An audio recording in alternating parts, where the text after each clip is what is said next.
Ok, ya estamos en la transmisión. Muchísimas gracias. Muy buenas tardes a todas las personas que se están conectando a este conversatorio virtual. No dejemos de hablar del genocidio en Palestina. Yo soy Charlene Curiel, soy profesora investigadora en el Instituto de Investigaciones Sociológicas de la Universidad Autónoma Benito Juárez de Oaxaca, desde cuyo perfil de Facebook pues estamos haciendo esas transmisiones desde mayo de 2024 para discutir, conocer y reflexionar sobre pues, las diferentes temáticas y ángulos que se desprenden de la condición de genocidio que está viviendo el pueblo palestino y que justo el día de hoy cumple 30 meses. Desde el conversatorio anterior que tuvimos en febrero, pues además de la continuación de la guerra contra Irán iniciada por los gobiernos de Israel y Estados Unidos, que han afectado las transacciones del sector petrolífero con el cierre del estrecho de Hormuz, pues el gobierno iraní ha demostrado mucho más táctica, estrategia e inteligencia para ejercer la autodefensa que sus contrincantes. Un día sí y otro también, Trump dice una mentira, se glorifica como estratega de la guerra, inventa hechos que no sucedieron y luego se contradice. El día de hoy en su red social lanzó la amenaza de terminar con toda una civilización. De hecho, dio hasta las 8 de la noche un ultimátum para que se cumplieran las exigencias que tiene y si no, entonces atacará a Irán, según él, de una manera pues inédita, ¿no?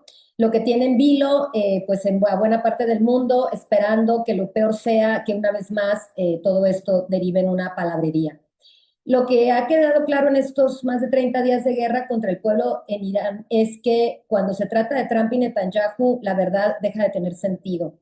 Estamos frente a la tiranía del algoritmo que esconde lo que sigue pasando en Gaza y en Cisjordania, que censura contenidos, que muestra las atrocidades que ejecuta el ente sionista, la promoción de las fake news e imágenes hechas con inteligencia artificial que construyen un relato que tiene como fin ponernos a hablar de todo menos de lo importante, es decir, de los asesinatos a civiles desarmados en Irán, en Líbano y en Yemen, el avance de la ocupación ilegal de territorios en Cisjordania, el delirio de Netanyahu y el sionismo cristiano y judío que respalda el plan del Gran Israel, que implica ocupar territorio de casi todo el Levante, Egipto, partes de Irak e Irán, el uso del hambre como arma de guerra en Gaza, el gasto millonario que los Estados Unidos están invirtiendo en una guerra que Israel ha esperado por décadas y que desfinanciariza las políticas públicas y los programas sociales de la población en ese país. Así, en un plano de realidad, Trump y Netanyahu hablan de petróleo, de acumulación de capital, de expansión de su control en territorios que constituyen países como si no existieran. En otro plano de realidad, el sionismo cristiano avanza en su delirio, ungiendo a Trump como un Jesús resucitado, hablando de un reino de Dios que se logrará golpeando y atacando todos los pueblos que se opongan a él. Los recientes videos de Paula White, la directora de fe de la administración Trump, nos muestran el nivel de delirio al que está llegando un gobierno que se sostiene del fanatismo religioso, las mentiras, la manipulación y los pactos entre pederastas y criminales adictos a la guerra. Y mientras tanto, los pueblos en Palestina, en Líbano, en Irán, son quienes cargan con las peores consecuencias del imperio del terror sionista estadounidense que pretende imponerse. Y cuando hablamos de los pueblos, pues nos referimos a población civil desarmada, a hombres, a mujeres, a infancias, que sin ninguna razón son sistemáticamente bombardeados cuando no encarcelados, violados y torturados. La reciente aprobación de una ley que permitirá al gobierno de Israel imponer la pena de muerte por ahorcamiento a presos palestinos fue una de las noticias más comentadas en los últimos días. Recordemos que hay más de 11,000 palestinas y palestinos en cárceles israelíes, de los cuales una mayoría no tiene un proceso legal ni sentencia, lo que les constituye como presas y presos políticos. Entre ellos se encuentran aproximadamente 350 niñas y niños menores de edad detenidos, algunos de ellos por tirar una piedra contra un tanque de las fuerzas de ocupación o por defender a un integrante de su familia en el momento de una detención arbitraria. Ya en este caso, las niñas y niños presos en cárceles israelíes, con este caso, perdón, de las niñas y los niños presos en cárceles israelíes, observamos la excepcionalidad de un Estado que criminaliza a las infancias y nos habla del patrón que estamos atestiguando cuando hablamos de la guerra contra ellas. No debemos olvidar que uno de los primeros actos de los ataques contra Irán fue el bombardeo a una escuela femenina que dejó un saldo de casi 170 niñas de entre 7 y 12 años de edad asesinadas en la provincia del sur Mirande, Irak. En este espacio ya se mencionó que la belicosidad feminicida e infanticida no es un daño colateral, sino un modus operandi. Lo hemos visto desde octubre de 2023, y no nos hemos cansado de repetir que más del 70% de las personas asesinadas en Gaza han sido mujeres e infancias. Esto es lo que llevó recientemente al filósofo Franco Berardi Bifo a hablar de pedomaquia, en italiano, un neologismo para definir el asesinato de infancias palestinas que explica la guerra contra ellas, pero también todo acto que vulnera sus derechos. Incluye no solo el infanticidio, sino también el abuso sexual y el encarcelamiento. Esta guerra contra las infancias la ha padecido el pueblo palestino desde hace 70 años. No obstante, a lo largo de la historia y en distintas geografías son las niñas y niños quienes generalmente de manera más profunda y vil resienten estas violencias, que se expresan cuando existen conflictos armados internos, guerras civiles, invasiones y desplazamientos forzados. En este conversatorio del mes de abril, cuando el día 30 celebraremos en México el Día de la Niña y el Niño, queremos abrir un espacio para reflexionar sobre este contexto y conjunto de circunstancias que nos tienen observando el asesinato sistemático y estratégico de las infancias y un tratamiento violatorio de sus derechos, no solo en Gaza, sino también en los Estados Unidos. Pareciera que una característica del orden que estamos observando es el descarado desprecio a las niñas y niños que no le importan a esos gobiernos que por décadas sentenciaban qué países respetaban las libertades individuales y la democracia. Desde octubre de 2023, esa agenda imperialista y neocolonial disfrazada de preocupación por los derechos humanos queda cada vez más expuesta y el extremo de su envilecimiento se encarna en las vidas de las infancias que son asesinadas, encarceladas, torturadas, separadas de sus familias, hambreadas, amputadas, reclutadas para la guerra, para redes de trata con fines de explotación laboral y sexual o condenadas a la orfandad. Ahora mismo en Gaza el número de infanticidios supera los 20,000 y acorde con UNICEF la cifra llega a 64,000 cuando se suman las niñas heridas y heridos. Varios miles de estos están perdidos, mientras que 132,000 menores de 5 años están en riesgo de morir de inanición. En Gaza también se concentra el mayor número de infancias amputadas o mutiladas, contando más de 21,000 niñas y niños que ya no tienen brazos o piernas, que les falta un ojo o que tienen sordera, además de los efectos en su salud mental, pues el genocidio continuado les ha generado traumas que requerirán un trabajo profundo y largo para ser gestionados si es que un día esto puede ser posible. Pero las infancias en Gaza no son las únicas que se han convertido en vidas que no merecen ser lloradas. En Estados Unidos, la política migratoria también se ha ensañado con las infancias, sobre todo hijas e hijos de migrantes.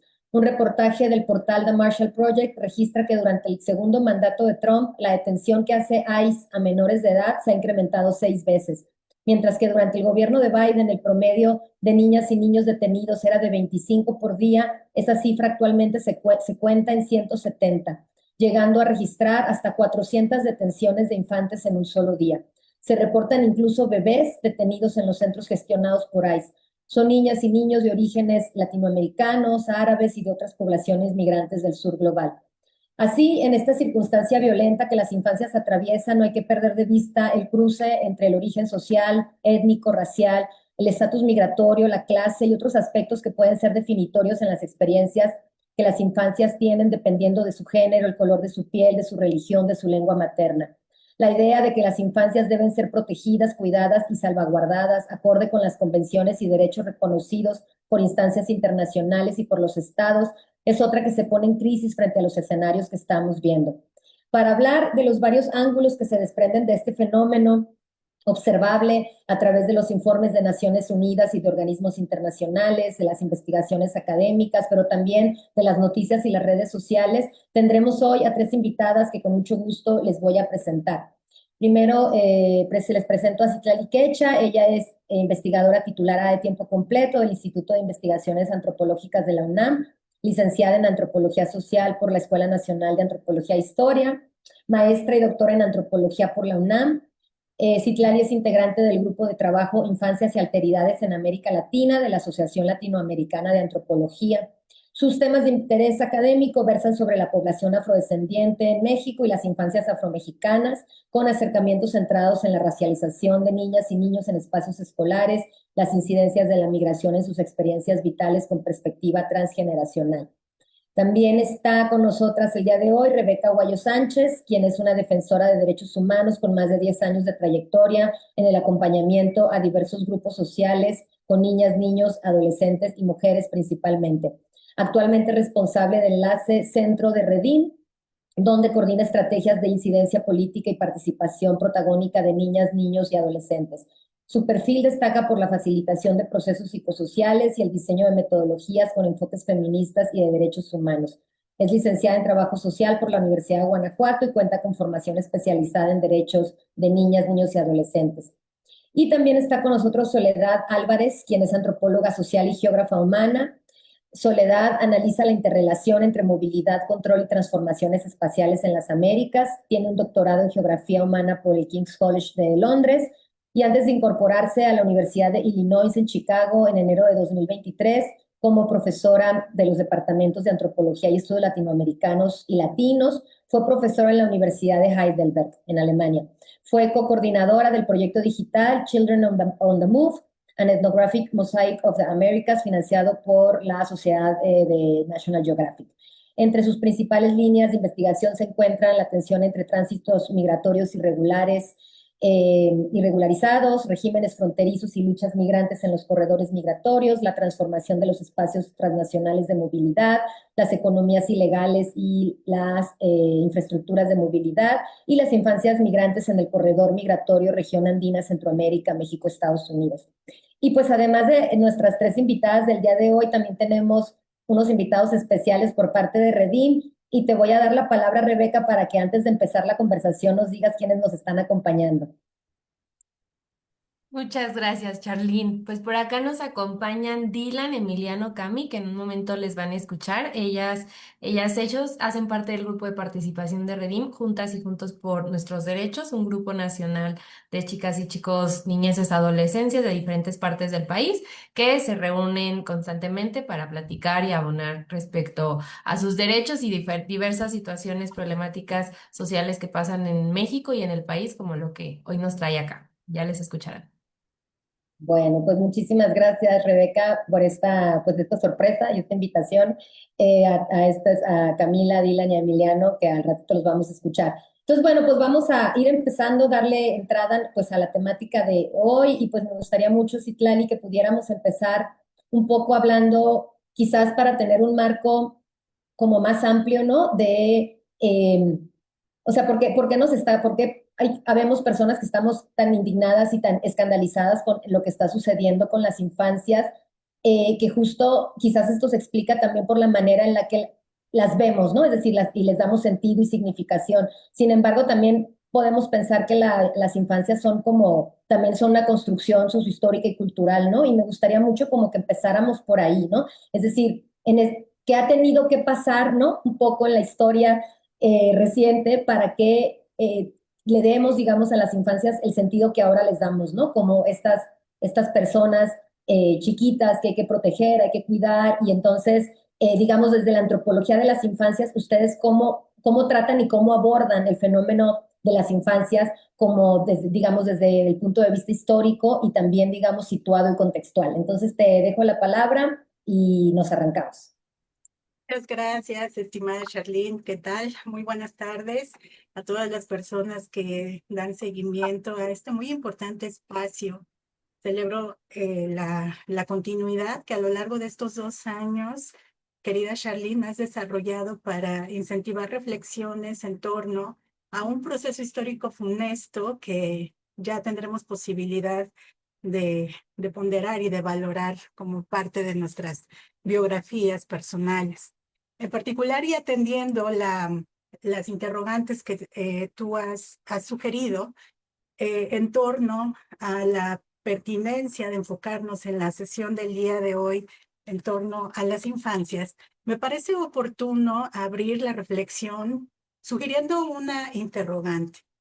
¿Cómo nos relacionamos con las niñeces? Me gustaría que nos detuviéramos un minutito, todas las personas que estamos aquí congregadas esta tarde, y tuviésemos la posibilidad de hacer un ejercicio reflexivo, crítico, así puede ser muy breve, para pensar justo cómo es nuestro interactuar con estas personas denominadas niñas y niños y detenernos un poquito en un proceso que atraviesa justamente esas interacciones muy cotidianas en sociedades como las nuestras.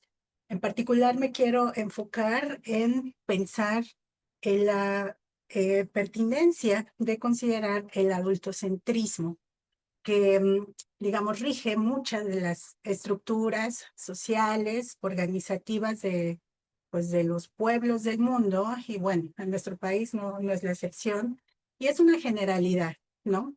El adultocentrismo es un conjunto de prácticas, nociones, ideas también, en donde hay una jerarquización sobre las infancias justamente. Se parte de considerar que hay una minusvalía, no solamente física, sino también intelectual por parte de las niñas y los niños, o las infancias en general, y a partir de ahí entonces se desarrollan estructuras, relaciones de poder que los subalternizan, ¿no?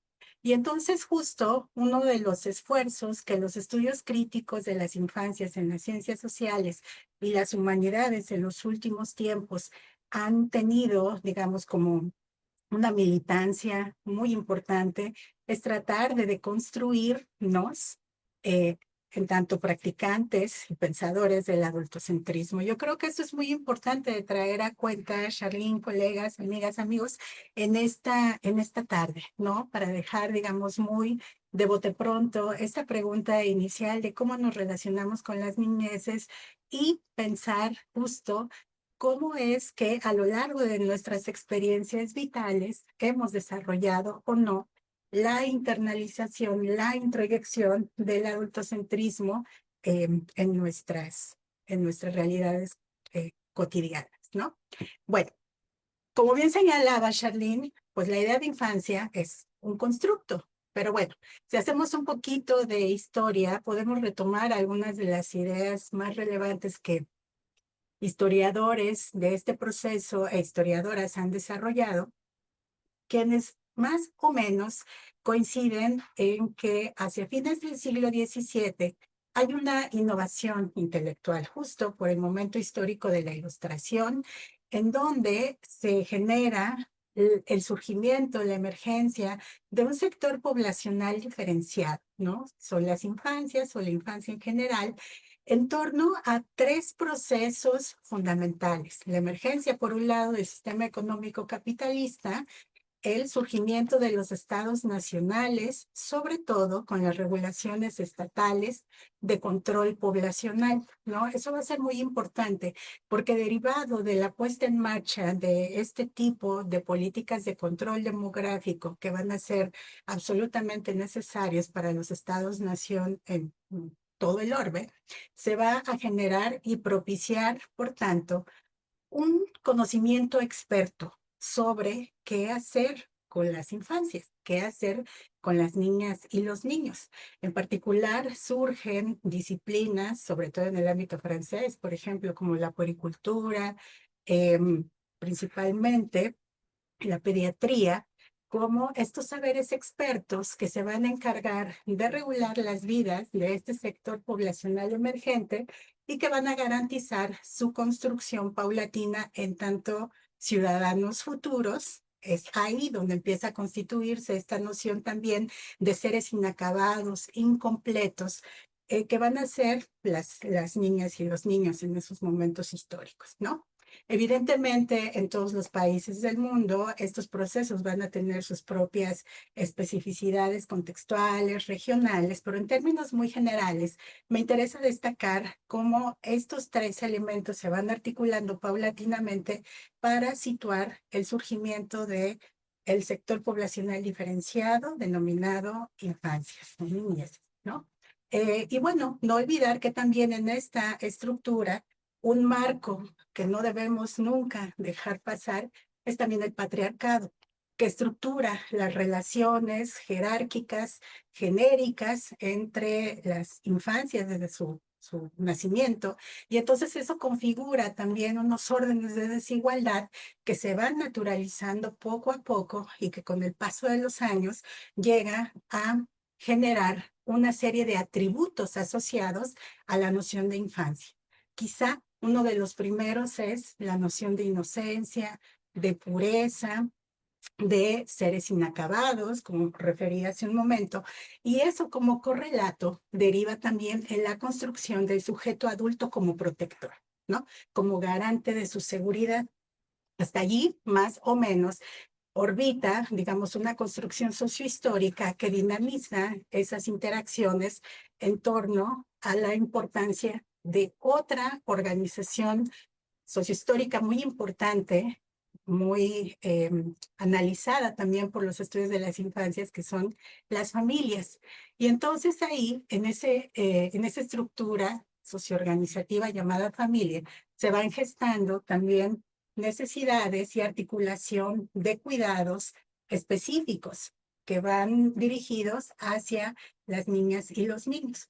Entonces, así vemos cómo estos procesos que más adelante se van a llamar adultocentrismo tienen en este horizonte histórico, digamos, una genealogía más o menos rastreable según los estudios historiográficos con los que contamos hoy día, ¿no? Y es importante entonces también en este ejercicio de deconstrucción pensar cómo es que seguimos o no reproduciendo esos atributos asociados en donde quizá uno de los más importantes es justamente los silencios, ¿no? La falta de voz, la falta de opinión, la falta de madurez para referir opiniones, ideas y sobre todo niveles de participación activa. Digamos, hasta ahí en ese momento se estructuró entonces esta noción tan particular que ha definido estos sujetos históricos situados, que son las niñeces. Pero justamente una vez que empiezan a desarrollarse de una manera mucho más reflexiva los estudios en las ciencias sociales y humanidades, sobre todo desde mediados del siglo XX, pero con mayor incentivo a partir de la década de los 80, hay un viraje absolutamente renovador, ¿no? Un aire de frescura para las disciplinas científicas de las humanidades, justo porque se articula ahora una noción que pretende problematizar a las infancias en clave de pluralidad y diversidad. Y eso va a ser muy importante porque dialoga directamente con los estudios tanto sociológicos como antropológicos que van a referir la trascendencia que tienen las infancias en torno a su participación activa en sus culturas de origen, ¿no? Es decir, tienen digamos, una vida cotidiana, relaciones en las cuales evidentemente son socializados, procesos de aprendizaje muy importantes. Y uno de los aspectos que se ha madurado a lo largo de los últimos años es la pertinencia de considerar sus voces en tantos sujetos históricos, ¿no? Al igual que las personas adultas, con una perspectiva metodológica que lo que busca es también visibilizar entonces cómo se va configurando un entramado de relaciones sociales en distintos pueblos y sociedades del mundo y qué papel se le dota a las niñas, a los niños en general, no solamente como futuros integrantes de una sociedad, sino como actores sociales presentes en las dinámicas de los pueblos, ¿no? Digamos que entonces, a partir de ese momento que ha sido parteaguas para las ciencias sociales y humanidades, vemos entonces este giro paradigmático en donde las niñeces ya estructuran unas miradas investigativas que lo que buscan no es necesariamente referir los llamados universos infantiles, ¿no? Lo que apuntala ahora la perspectiva investigativa de estudios críticos sobre las niñeces es más bien considerar las problemáticas que enfrenta el grupo organizativo de pertenencia y cómo son las afectaciones cotidianas y las respuestas que dan ante esos mismos escenarios las niñas y los niños, ¿no? Y justo con esta perspectiva crítica, lo que tenemos es una serie de elementos en los cuales quienes hemos desarrollado investigación sobre esta temática siempre tratamos de referir las distintas dimensiones que afectan sus existencias. Evidentemente, las distintas relaciones de poder que se van articulando a lo largo del tiempo, no solamente en sus personas, sino sobre todo por ser parte de colectivos también social y cultural e históricamente subalternizados. aunque también hay investigaciones muy contemporáneas que trabajan con infancias de clases medias y clases altas. Pero digamos que el grueso de las investigaciones están mucho más situadas en el análisis de cómo las relaciones de poder jerarquiza y subalterniza por condición etaria a las personas denominadas niñas, niños, ¿no? Eso, evidentemente, con el clivaje de las condiciones históricas de desigualdad que afecta en calidad de pueblos indígenas, afrodescendientes, campesinos, por su condición migratoria, por su condición religiosa, por sus divergencias exogenéricas, etcétera, ¿no? Entonces, estas condiciones históricas de desigualdad son también otro de los elementos importantes a considerar, por ejemplo, con la racialización. Como sabemos, el racismo en países como el nuestro, por ejemplo, había sido muy negado y muy invisibilizado, pero lo que tenemos como producción científica para el estudio sobre las infancias es también conocer, por un lado, cómo se van internalizando ideas que afectan las convivencias entre pueblos, cómo se van gestando incluso en esas dinámicas de racialización, la estructuración con otros fenómenos sociales como la xenofobia, por ejemplo, ¿no? Y que van articulándose para constituir unas dinámicas de discriminación muy poderosas. Asimismo, la dimensión de género y edad son absolutamente necesarias de considerar en estas perspectivas, junto con la clase social. Y sobre todo, uno de los aspectos interesantes es también considerar cómo todos estos elementos deben desarrollarse considerando las interacciones con los adultos. Por eso les decía hace unos minutos que justamente lo que tratamos de hacer ahora es no seguir encapsulando a las vidas infantiles, ¿no? Como espacios autónomos, sino más bien considerarlos integrantes constitutivos de las realidades socioculturales de los pueblos. Y lo interesante del caso es que esta producción científica del ámbito de las humanidades y de las ciencias sociales en torno a las infancias se articula también a la par en esa década de los 80, ya seguramente más adelante se abundará en ello, con la articulación vinculada a la agenda de derechos humanos, ¿no? Y eso va a ser, digamos, también otra dimensión estructural, ¿no? Los marcos jurídicos que también ahora acompañan este proceso de visibilidad, no solamente científica, sino también social y política que tienen las infancias en los últimos tiempos. Ahora bien, y ya para ir cerrando en esta primera intervención, se nos ha pedido también considerar con este marco analítico o con esta primera aproximación en torno a cómo se han ido construyendo, perdón, los acercamientos en torno a las afectaciones contemporáneas de las infancias, en particular en la Franja de Gaza. Me parece que no está de más pues sugerir, echarle un lente al último informe del 23 de marzo del 2026 sobre un análisis muy profundo sobre la tortura y el genocidio, ¿no? Dejo aquí la liga del informe y sobre todo para apuntalar la importancia de reflexionar en estos acercamientos que estamos ahora desarrollando, la importancia de la tortura y su legitimidad.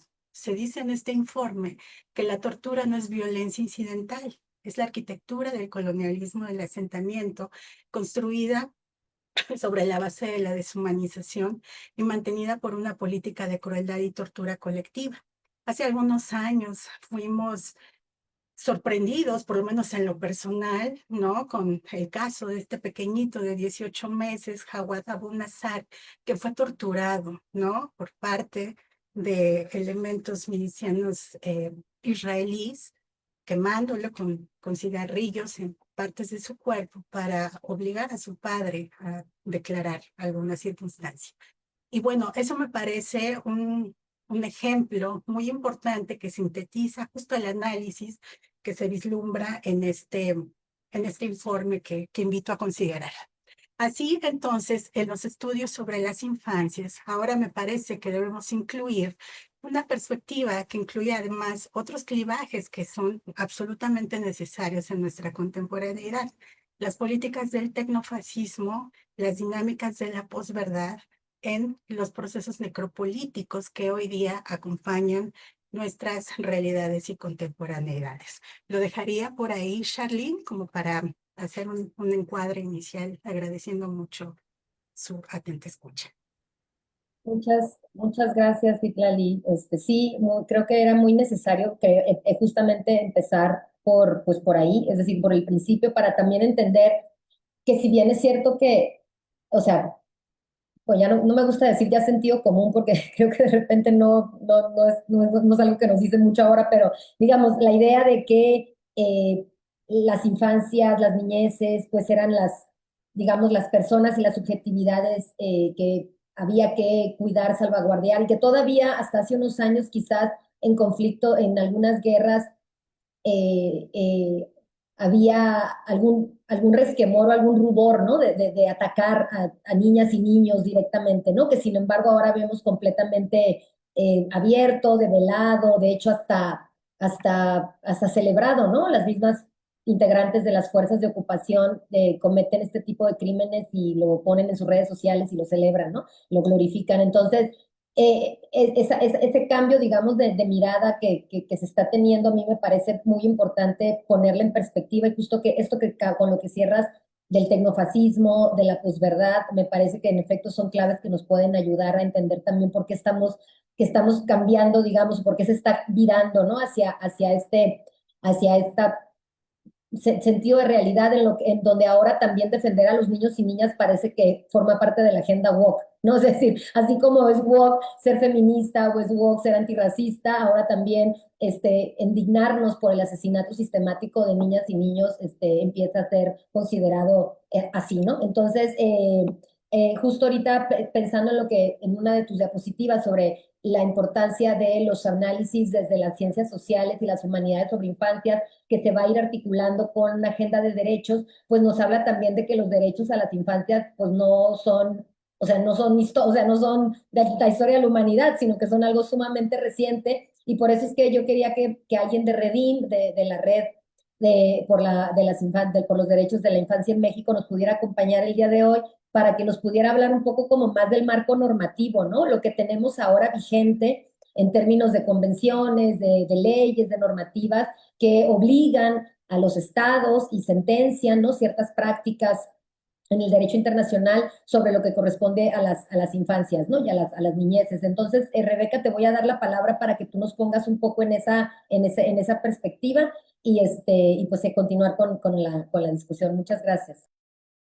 Gracias, Charlene, y gracias, Citlali, por lo que nos compartes. Y pues bueno, contar como en seguimiento a lo que ya Citlali iba poniendo sobre la mesa en la discusión, pues ha sido importante como preguntarnos como sociedades cómo vemos y entendemos a las niñeces y a las adolescencias, ¿no? Dice Lourdes Gaitán, esta socióloga de la infancia, ¿cuál es el lugar asignado de las niñas, niños y adolescentes que las sociedades han dictado, ¿no? Y todos estos procesos históricos, sociales, culturales que también ya nos comentaba Citlali, han dado lugar a que hablemos de los derechos de niñas, niños y adolescentes, ¿no? Pensando en el marco internacional, pues el instrumento mayormente reconocido en el ámbito internacional de derecho es la Convención sobre los Derechos del Niño, ¿no? Creada, perdón, en 1989 y para el caso de México ratificada en 1990, ¿no? Cabe señalar que este instrumento es uno de los mayormente firmados en el mundo en lo que refiere a convenciones y a tratados internacionales, a excepción de Estados Unidos, que no nos sorprende, ¿no? Que un país como Estados Unidos sea el único que no ha firmado, pero justo la Convención sobre los Derechos del Niño en el 89 viene de un proceso de 10 años que tuvo la ONU. 1979 se declara el Año Internacional del Niño y eso permite el despliegue digamos, como de la elaboración de un instrumento que dé cuenta a las realidades y a los contextos de las niñeces y adolescencias, ¿no?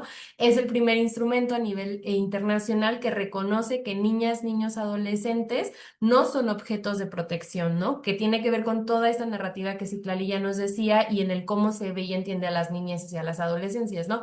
Es decir, no son un objeto que posee el ámbito privado, la familia, sino que son sujetas y sujetos de derecho y en tanto, pues tienen un montón, el Estado tiene un montón de responsabilidades y obligaciones para que esto se cumpla, ¿no? Y algo de las premisas importantes en la Convención de los Derechos que vienes a ser parte de estos cambios de paradigma respecto a, a esta población ha sido decir, pues dejémoslo de ver como objetos y reconozcámosles como personas que además son capaces de participar, ¿no? Ese es uno de los principales cambios significativos que trae la convención y eso ha traído entonces que los estados comiencen el despliegue de política pública, pues que responda a, a ese lugar asignado, otra vez, ¿no? Lourdes Gaitán, ¿a cuál es el lugar asignado de las niñas y adolescencias, ¿no? En este contexto en particular de lo que hoy nos trae acá y que agradecemos mucho desde Redim la invitación a seguir hablando sobre el genocidio en Palestina, contarles que es una agenda, es una problemática pues que ha preocupado de manera constante al grupo de participación y ahora le paso la voz a las chicas y a los chicos, pero justo porque se reconoce que se están violando los derechos de las niñeces que han sido víctimas del genocidio en Palestina, ¿no? Y que el silencio internacional que de pronto vemos o esta no incomodidad y no esta no indignación tiene que ver con todos estos elementos de cuál es ese lugar, ¿no? Y cuáles son, y que todavía, aún con la firma y la ratificación de estas convenciones, pues no vemos la indignación y no vemos sobre todo la acción pues para parar esto que está matando a niñas, niños, adolescentes y que es claro que es violatorio en cuanto a todos sus derechos, ¿no? Contarles también que por acá dijimos, tenemos 10 minutos, hay que repartirnoslo 2 y medio cada quien. Entonces, yo quisiera pasar la voz a Cami, a Dylan, a Emiliano, como para que puedan ellas y ellos también compartir desde su mirada, pero decir que hay un marco internacional robusto que tendría que estar protegiendo los derechos de niñas, niños y adolescentes, pero que la falta de articulación de los estados no está siendo suficiente para que entonces se proteja la vida y la vida a una vida libre de violencia, perdón, que es uno de los derechos reconocidos en la convención, ¿no? Desde Redim nos parece importante tener estos diálogos pues con las propias niñas, niños, adolescentes, ya decía Citlali, son sujetas y sujetos históricos y son también quienes están teniendo una interpretación de esto que está pasando en Palestina y en el mundo y es también importante que desde ese lugar pues también ellas y ellos se sumen a estos espacios porque la mirada es distinta a la que tenemos las personas adultas, ¿no? La mirada de su ser niña, niño, adolescente, no sé qué le signifique, y si quieren ahorita platicarnos, Dylan, Cami, Emiliano, pues qué le significa, ¿no? Ser un adolescente en un país como México, en América Latina, sabiendo que está y a su vez, pues siendo parte de ese proceso de histórico en términos del genocidio en Palestina, ¿no? ¿Qué implica? ¿Qué implica a las niñas y a las adolescencias estar creciendo en un mundo en donde está pasando esto, en donde está habiendo una guerra? Y si nos vamos a nuestro propio país, pues en lo que pasa en nuestro país, ¿no? Las desapariciones, el reclutamiento, etcétera. Y de ahí importante que pues sean también ellas y ellos quienes lo compartan, ¿no? Entonces yo le pasaría la voz a Cami y ahí nos vamos, nos seguimos orientando. Para no quitar más tiempo, perdón. Vas, Cami. Gracias, Rebe. Justamente siguiendo con lo que tú comentabas, lo que era el marco legal y sobre todo todos estos derechos que tenemos como infancias y adolescencias, me gustaría iniciar con una pregunta que creo que es clave, que es ¿qué pasa cuando nuestros derechos sí los tenemos, sí están en un papel, están escritos en la Convención de los Derechos del Niño, pero en realidad no se están cumpliendo? Y es algo que se está demostrando mucho, por ejemplo, en en el genocidio de Gaza, porque estamos hablando de niñas, de niños, de adolescentes que aunque deberían de estar protegidos por convenios, por tratados, por leyes, por la obligación del mismo Estado para garantizar su seguridad o su bienestar, pues realmente esto no está sucediendo, están creciendo en medio de bombardeos, en medio de un desplazamiento masivo forzado y sobre todo están perdiendo sus hogares y familias. Creo lo comentaban en un inicio, una orfandad forzada. Y aquí en Gaza, pues el desplazamiento, sabemos, no es solamente como un cambio de un lugar a otro, sino que es esta incertidumbre, es crecer con el miedo constante, es saber que puedes ya no ver a tu familia, el que ya no vas a tener como este acceso garantizado a los servicios básicos, agua, alimentación, seguridad, que es algo que se está vulnerando muchísimo en las infancias y adolescencias. Y sobre todo, es una experiencia que marca profundamente lo que es el desarrollo de las niñas y niños, no solamente en la parte física, que como hemos podido ver, ha habido muchas niñas y niños que han perdido muchas de sus extremidades, sino también podemos pasarlo a la parte emocional y esta no es algo que podamos tomar tanto a la ligera porque es también como los niños empiezan a ver lo que es el mundo. Una vez estaba leyendo un artículo igual sobre infancias en guerra y entrevistaron a un niño que trabajaba recogiendo todos estos restos de guerra y le pagaban por ello y él dijo una frase que se me hizo muy fuerte y creo que era pertinente mostrarla aquí que era, desde que empezó la guerra he tenido la certeza de que estaba destinado a morir, así que dejé de pensar en lo que haría en el futuro.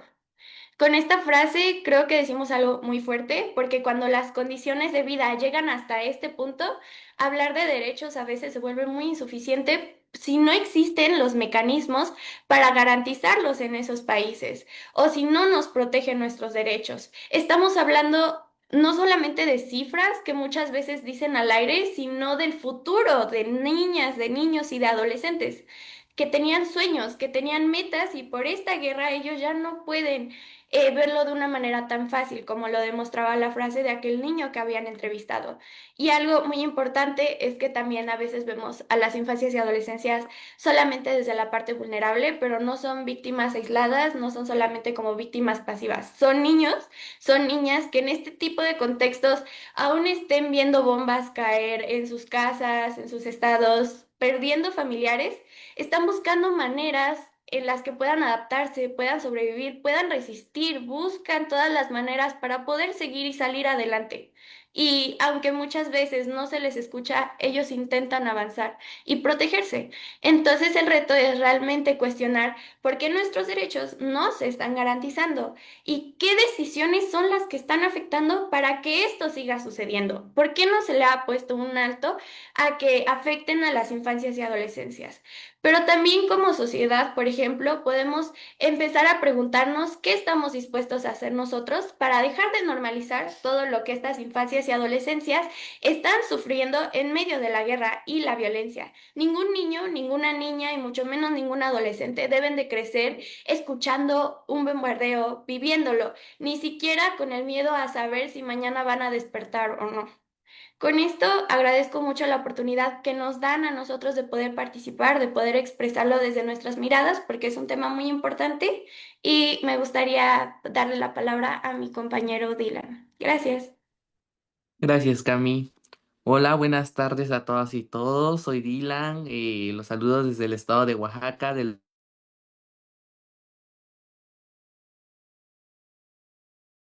niñas, niños y adolescentes son sujetos de derechos reconocidos internacionalmente a través de instrumentos como la Convención sobre los Derechos del Niño, la cual es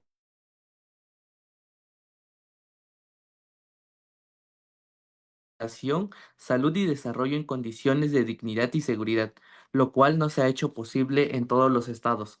Pero sin embargo, en muchos lugares del mundo, estos derechos se ven gravemente vulnerables cuando existen guerras, conflictos armados o desplazamientos forzados como aquí en México. En estos contextos, las infancias enfrentan la pérdida de sus hogares, la interrupción de su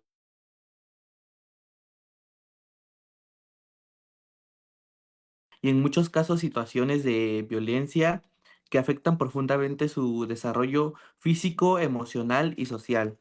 La situación que vive actualmente muchas niñas y niños en Palestina nos invita a reflexionar sobre estas realidades.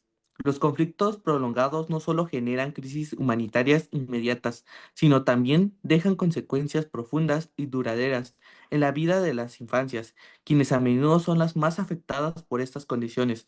Por ello es fundamentalmente abrir espacios de diálogo y reflexión como este que nos permita analizar a las aplicaciones de estos contextos, visibilizar las problemáticas y experiencias de la infancia y recordar la responsabilidad que tienen los estados y la sociedad en la protección y garantizar sus derechos de niñas. ¿Esto qué quiere decir?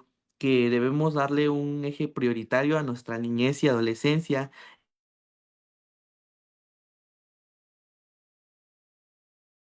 La niñez y adolescencia. Sería todo. Muchas gracias. Le paso la voz a Emi.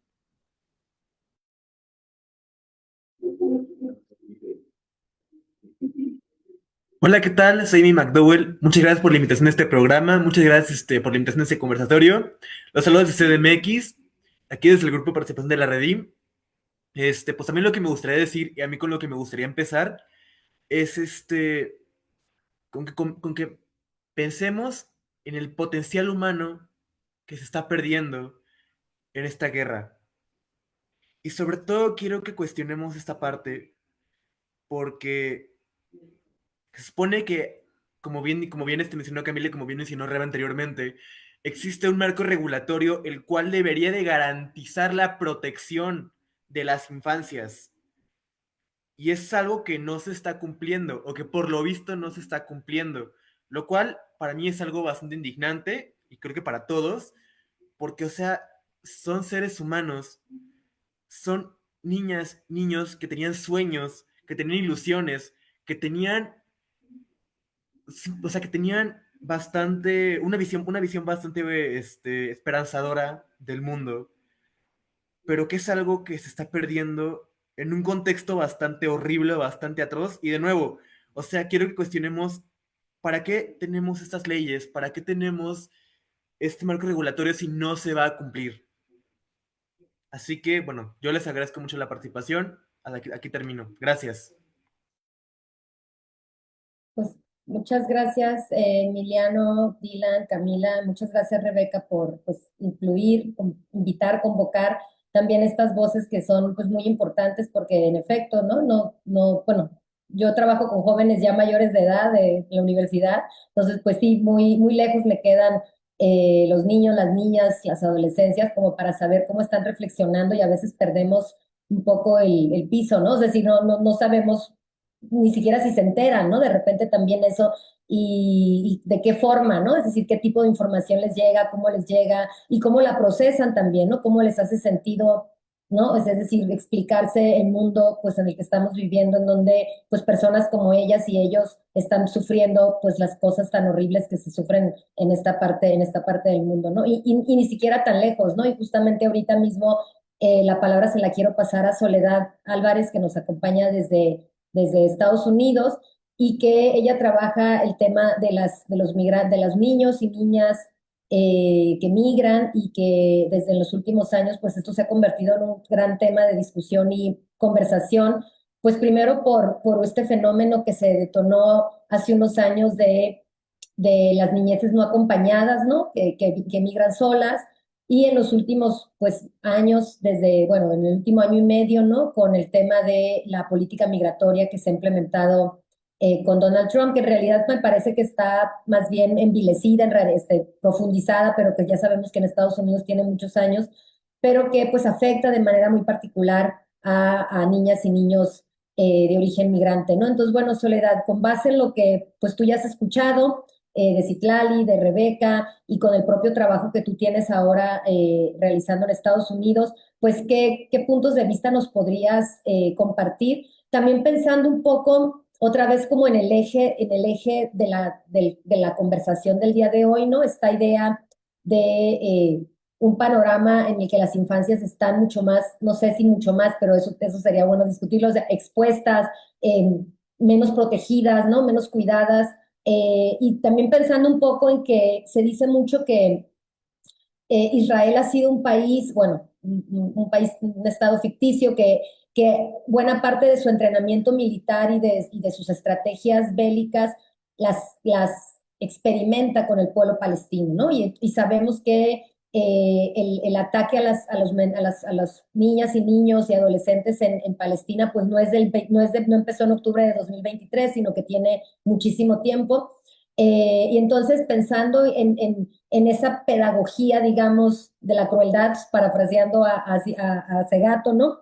Que se ejerce contra las infancias en Palestina, y ahora viéndolas de manera también ya tan cruda, con estas detenciones en Estados Unidos, que estás realizando, ICE, pues no sé si hay ahí algunos paralelismos que podemos establecer, ¿no? En la manera en la que estos estados están, no sé, como insisto, ¿no? Declarando una suerte de guerra contra este sector de la población, y cuál sería como el trasfondo también simbólico de todo esto, ¿no? ¿Qué nos está diciendo esto cuando las vidas que pensamos que deben de ser las más protegidas, pues son ahora también quizás las más atacadas o las más vulnerables? Entonces, bueno, te dejo el micrófono. Muchas gracias. Gracias, Charlene, por esta invitación y un saludo a la audiencia y a mis colegas panelistas. Creo que el tema que nos colocas es un tema determinante para entender el presente y nuestros futuros. Cómo las sociedades se están relacionando con las infancias nos da una clara cuenta de qué cimientos se está sembrando para un mañana, y en el presente lo que estamos viendo es una normalización de la crueldad, como tú bien decías, conectando con Rita Segato, pero también una negación de vidas y de poblaciones enteras a derechos humanos básicos, en particular a poblaciones en movimiento. Y aquí yo quiero conectar con dos reflexiones que, por un lado, Citlali nos planteaba: cómo nos relacionamos con las niñeces, decía ella, y desde los estudios migratorios y fronterizos críticos, la pregunta que se pone sobre la mesa es cómo los regímenes de frontera siempre racistas, siendo parte de esos clivajes de los que nos hablaba Citlali, se relacionan con las niñeces. Y aquí hay un punto fundamental que uno trae a colación, y es de entender que desde el momento en que se crean los estados-nación como estructuras de poder, se crean como instancias excluyentes, como instancias que construyen a la otredad no ciudadana, a la otredad que no forma parte de su paraguas que protege a derechos. Y entre esa población que es otra, que es excluida, que puede ser vapuleada y negada, están los niños, niñas y adolescentes migrantes.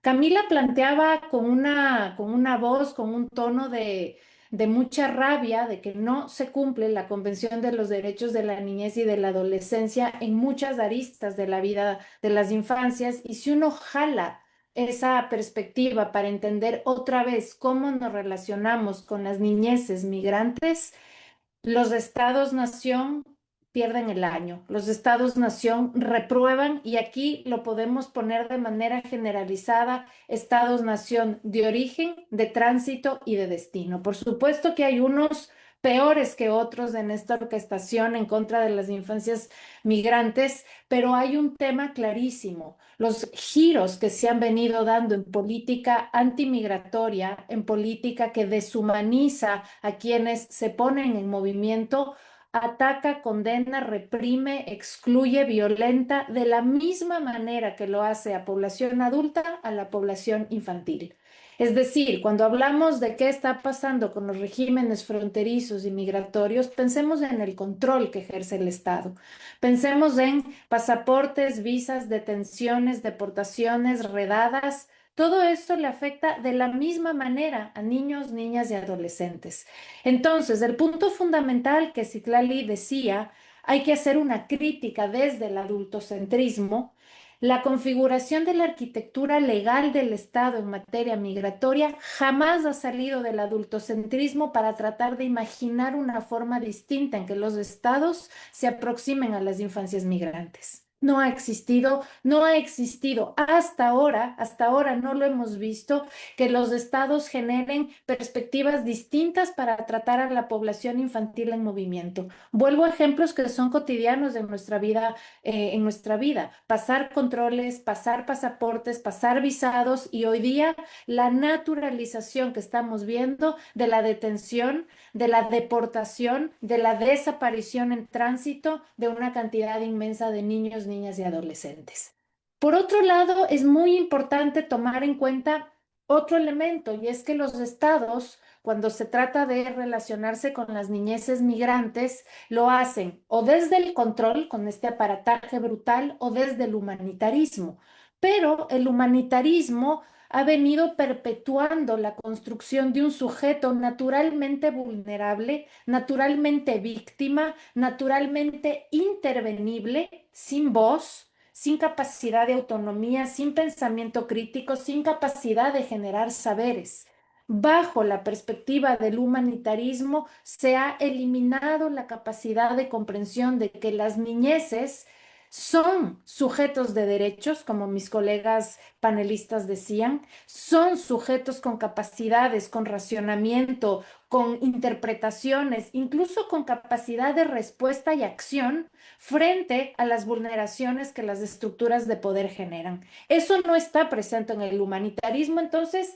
Desde los estudios migratorios y fronterizos críticos, vemos con claridad que las infancias migrantes están atrapadas entre el control y el humanitarismo, que el uno los criminaliza y el otro los elimina como sujetos de derecho, y como sujetos con poder. Y aquí creo que hay un punto clave a tomar en cuenta, y es que las infancias, y aquí hay que entenderles que estando sujetos a estructuras de poder, estando sujetos a estructuras de poder que van desde el adultocentrismo, el patriarcado, el racismo, el capitalismo, los regímenes de poder diferenciados, son sujetos con poder. Y esa distinción es notable para poder a la vez entender cómo millones de niños en movimiento han sostenido sus vidas y han reimaginado posibilidades de crear hogares, familias, juegos, vidas y sobrevivencias, siendo niños, pasando por la adolescencia y volviéndose adolescentes y adultos mayores en países donde no nacieron. Entonces aquí lo que yo les planteo es que pensemos de una manera mucho más compleja las infancias migrantes. Por un lado, no se trata de una población que es extraordinaria a las historias migrantes, para nada. En el presente, alrededor de 40 millones de niños, niñas y adolescentes han migrado. Esto representa aproximadamente el 15% del total de migrantes internacionales, que son 280 millones, son niños, niñas y adolescentes. Y entre ellos hay unos que migran con sus familias, hay otros que migran no acompañados, sean en esquemas de reunificación familiar informalizadas o porque han decidido salir. Esto sobre todo ocurre en niñeces centroamericanas, y también son solicitantes de asilo y refugiados. Además, dentro de esos 40 millones, hay desplazados forzados y más de 18 son refugiados. Entonces, en clave analítica, esto supone que las infancias migrantes no son marginales de la población migrante contemporánea, son estructurales y estructurantes de esos flujos tan complejos que están transformando nuestros espacios y nuestras geografías. Ahora, si uno regresa en el tiempo, porque tú, Charlene, nos estabas diciendo, han habido momentos en la historia reciente, y cuando digo la historia reciente me refiero aquí a la vuelta a la segunda década del siglo XXI, 2014, crisis de niñez migrante, 2017, crisis de niñez migrante, pero si uno va para atrás en la historia de formación de las Américas, la migración infantil es una constante. Piensen ustedes en las grandes oleadas de migraciones europeas, en esos grandes barcos que llegaban a principios del siglo XX y finales del XIX, llegaban familias, niños, niñas y adolescentes. Pensemos en las masivas migraciones latinoamericanas que empezaron a salir hacia Estados Unidos desde mediados del siglo XX y ni hablar de la mexicana que va saliendo desde hace más de un siglo. Hay presencia de infancias diversas. Pensemos en el cono sur, en nuestro continente, en la época de dictaduras durante los 70s y los 80s, infancias migrantes fueron también separadas, fueron expulsadas y afectadas por esos regímenes militares, ¿no es cierto? Y si avanzamos en el tiempo, a lo largo del siglo XXI, hemos visto que una de las improntas de las movilidades del presente son niñas, niños y adolescentes que van en estos esquemas que les decía antes, no acompañados o dentro de esquemas familiares, y esto se ha exponenciado sobre todo durante la época de la pospandemia. Con esto, ¿qué quiero decir como segunda conclusión importante? Que no estamos hablando de un fenómeno extraordinario, como nos lo tratan de pintar de tanto en tanto cuando crisis de niñeces aparecen. No, los niños, niñas y adolescentes son parte de la dinámica de movilidad, control, son parte de cómo se estructuran los regímenes fronterizos en todos nuestros países y han sido parte fundamental de entender cómo se han ido reconfigurando las sociedades, las geografías, tomando una parte muy activa y muy determinante. Otra cosa es que no los hemos visto, y ahí concuerdo con ustedes, hay un silenciamiento, hay una normalización de que ellos no están presentes, y más grave todavía, colegas, es que están presentes en tanto muertos. Cuando hay noticias de niños muertos en las fronteras es cuando giramos la atención. En tanto detenidos, volvemos a girar la atención, pero no como sujetos vivos que configuran los procesos migratorios y que los están transformando, resignificando e incluso tensionando. Yo les pregunto, en la gran movimiento de gente que cruza el Darién, ¿cuántos niños, niñas y adolescentes fueron entrevistados para entender cómo ellos sentían el cruce por la selva? ¿Cuántos de estos niños, niñas y adolescentes que hoy día están siendo detenidos y deportados, están siendo entrevistados y les estamos oyendo? Las voces, y aquí a mí me gustó mucho la intervención de Citlali, el adultocentrismo está tan normalizado dentro de los regímenes fronterizos que sus voces y sus presencias no existen. Existen, reitero, en tanto muertos, desaparecidos, detenidos o deportados.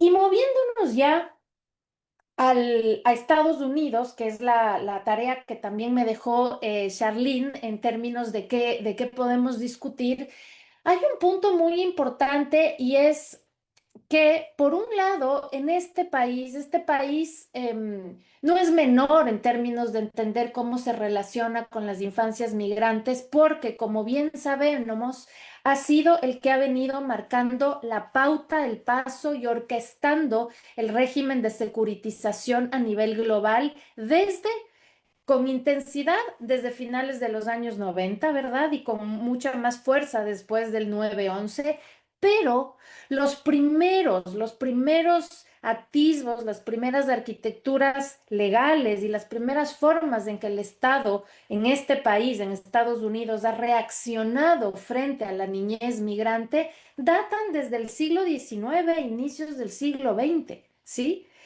No existía para entonces una categoría diferenciada de niñez migrante. Los niños eran agarrados, detenidos y deportados junto a sus padres o expulsados como parte de unidades familiares, como tú y Citlali bien lo dijeron, las infancias son una construcción histórica y entonces a lo largo de la historia de la migración también se va viendo cómo van apareciendo, pero si uno regresa al siglo XIX, en Estados Unidos no había una ley que reconozca derechos específicos de las infancias migrantes y de hecho en los primeros actos de expulsión, de deportación de personas consideradas como indeseables, por ejemplo en 1875, que es la primera ley federal que permite la exclusión, en 1882 con el acta de exclusión china, se introducen mecanismos de exclusión formal que ya impactan a infancias. Y de ahí para adelante Vamos pensando en 1930 en la repatriación mexicana, en la así llamada repatriación mexicana. Miles de niños también fueron expulsados con sus familias y muchos ya eran ciudadanos estadounidenses. Durante la operación Wetback en los 50, familias completas también fueron deportadas.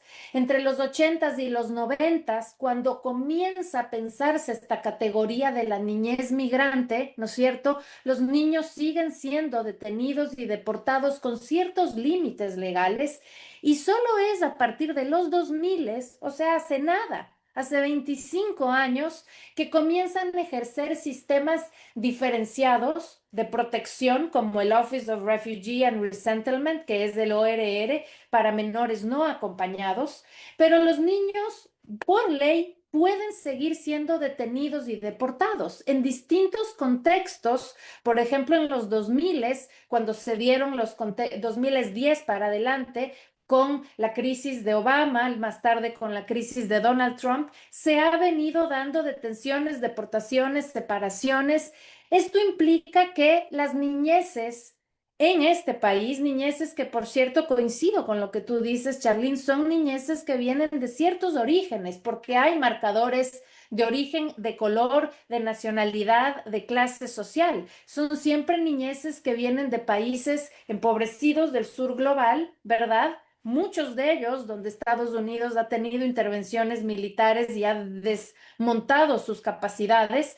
Esos niños también son parte de toda esta complejísima, de ese complejísimo entramado que hoy día está vulnerando de una manera tan brutal a las infancias. Y para ir cerrando, yo quisiera que pensemos en colectivo en algo que está pasando en el presente.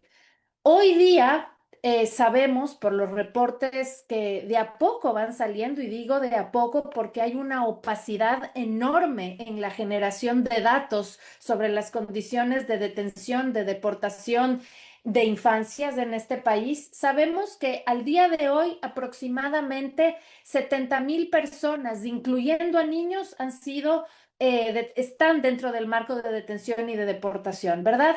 3,800 niños al momento actual, mientras estamos hablando, están detenidos en centros de detención en Estados Unidos, en McAllen, en Texas, en Florida, en condiciones deshumanizantes, como lo han reportado aquellos que estaban en el centro en Dilley, Texas, comiendo comida contaminada, comida pasada, enfermándose y en condiciones completamente indignas.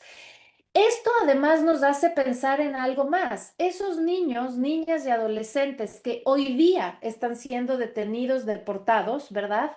Cargan en su piel, en su cuerpo, en su memoria, los tránsitos migratorios que se dieron cuando vinieron a este país. Una gran parte de esos niños atravesaron los corredores migratorios una, dos o tres veces desde Sudamérica, desde sus países de origen, muchas veces países ubicados en África, tan lejos como Medio Oriente, y van en travesía. Son infancias que han crecido en movimiento y son infancias que han tenido que enfrentarse a formas de crimen organizado, a rutas extremadamente complejas, que han sido desescolarizados, que no han seguido un avance, acompañamiento normal en el proceso de su crecimiento. Son niños que crecen solos, son niños que cuidan a sus padres y madres detenidos, son niños, niñas y adolescentes que están creciendo sin sus padres y que cargan el dolor de la ruta y de los regímenes de fronteras y que además están cargando dobles o triples violencias por todos estos tránsitos que han pasado. Eso no estamos pensando. No estamos pensando que en la edad, y aquí voy pensando en casos concretos con los que yo he trabajado, por ejemplo, Lisbeth, una niña de Ecuador de 7 años, atravesó desde mi país, yo soy de Ecuador, por el Darién, fue secuestrada en México con su familia, salió de ahí, llegó a Chicago, más tarde su padre fue detenido y deportado y ahora está separada de su padre con solo 7 años. Entonces, la pregunta que nos queda para todos es, ¿Qué vamos a hacer frente a toda esa carga emocional, frente a toda esa carga psicológica, frente a toda esa carga de vulneraciones normalizadas en esas infancias migrantes? Y a la vez, ¿qué responsabilidad tienen países de origen, de tránsito y de destino? Última línea, porque creo que lo que Rebeca dijo es clave. Efectivamente, Estados Unidos, teniendo el poder geopolítico, geoeconómico que tiene, es el único que no ha firmado la Convención de los Derechos de la Niñez y Adolescencia. Y eso supone entonces que no hay un marco legal que le exija a este país que cumpla con los derechos de todas estas infancias que están acá. Por lo tanto, ¿qué hacemos? Y es una pregunta abierta, como sociedades frente a todas esas infancias que salen expulsadas de nuestros países de origen. ¿Qué responsabilidad tenemos? ¿Cómo podemos en el presente y en el futuro luchar con ellos, para interrumpir la reproducción de tanta violencia?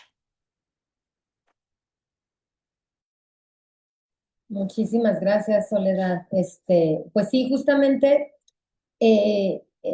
hablar de Palestina en estos casi 2 años que tenemos este espacio siempre ha sido también una vía para hablar de otras cosas. Es decir, cuando decimos Palestina está en todas partes, nos estamos refiriendo justamente como a la repetición o a la presencia de este tipo de patrones de violencia y de discriminación y de racismo, pues que se han develado muy tremendos desde octubre de 2023 para el pueblo palestino, pero que no están solo ahí, y claro que no empezaron en el 2023, pero que nos abre justamente la puerta para pues, reflexionar en torno a cómo estos países que se han aliado, ¿no? Para ejecutar un genocidio allá, en realidad también en sí mismos conllevan también este tipo de dinámicas, ¿no? Por eso a mí me llama mucho la atención pues la forma en la que Israel y Estados Unidos se comportan de una manera muy parecida, ¿no? Entonces, esos paralelismos a mí me interesa establecerlos porque de repente hay gente que piensa que Palestina está muy lejos y que lo que pasa en Palestina, pues nomás pasa en Palestina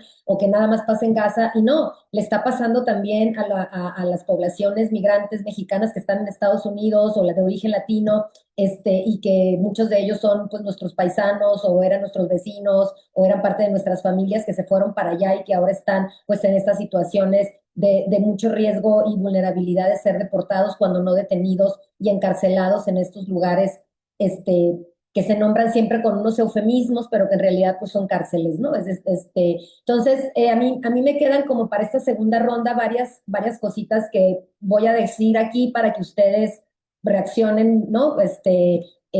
Tomen o amplíen, ¿no?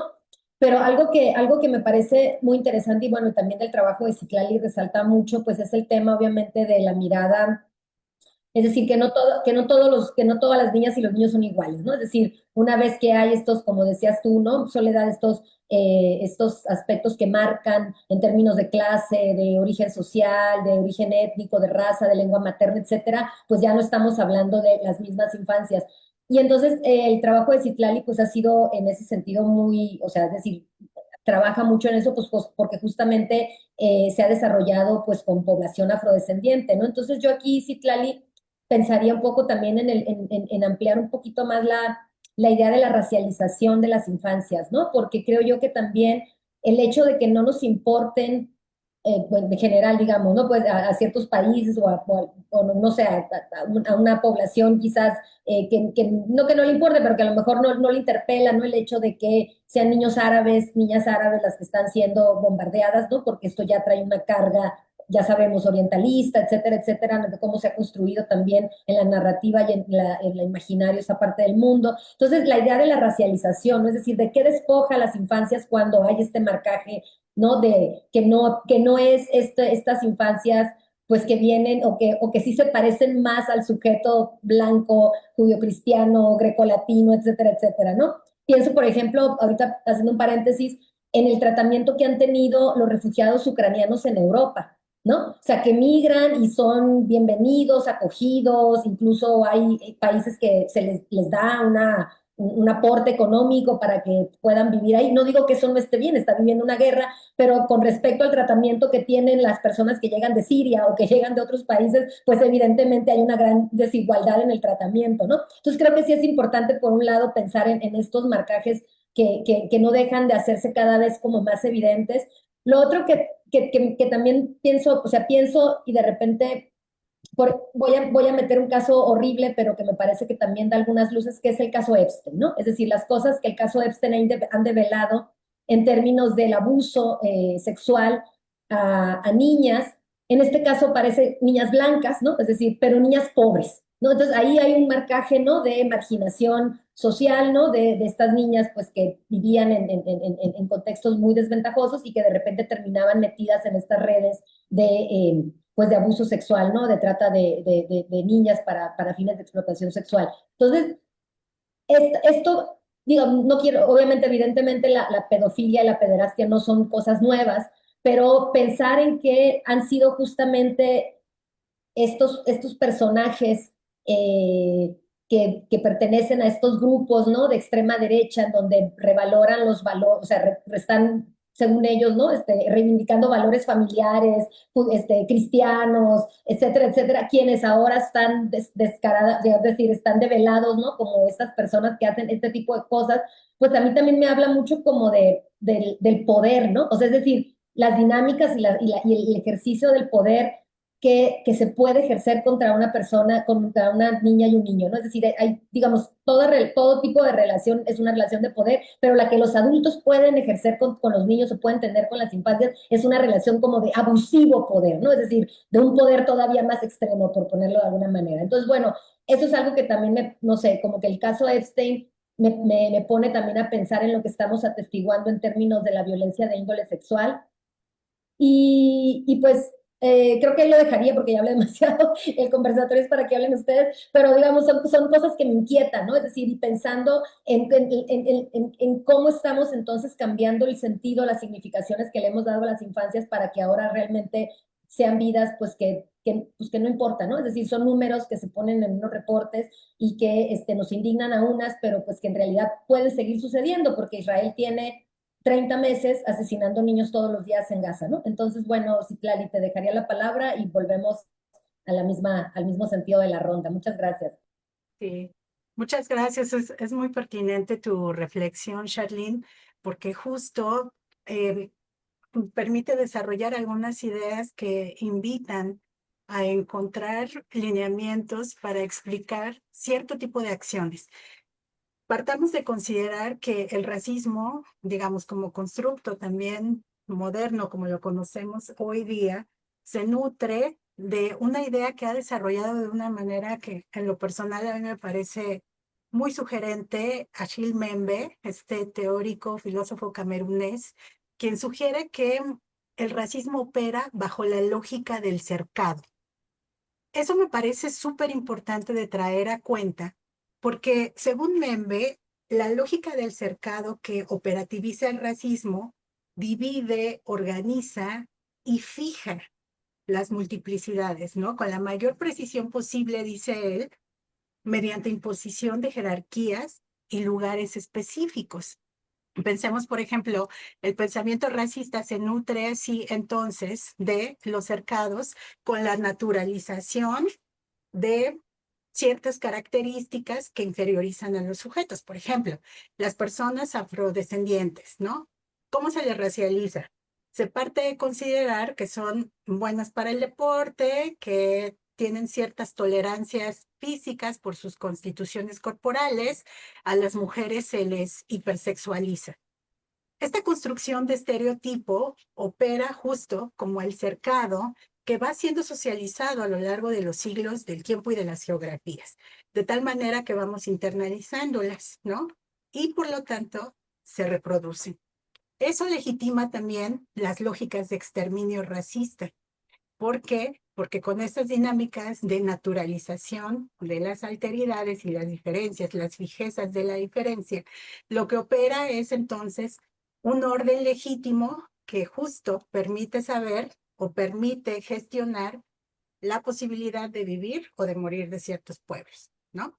Eso me parece que es muy importante y justo hoy día lo que vemos es, más que nunca, cómo se articula el proceso de racialización como un eje que legitima las prácticas de exterminio contemporáneo.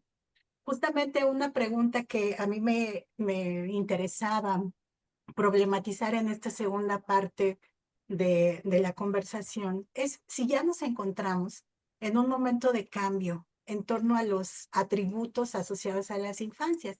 En mi primera intervención, ¿no? Mencioné cómo justo en este periodo de modernidad, de construcción del sujeto infantil, se naturaliza la inocencia, la felicidad asociada a las niñas y los niños.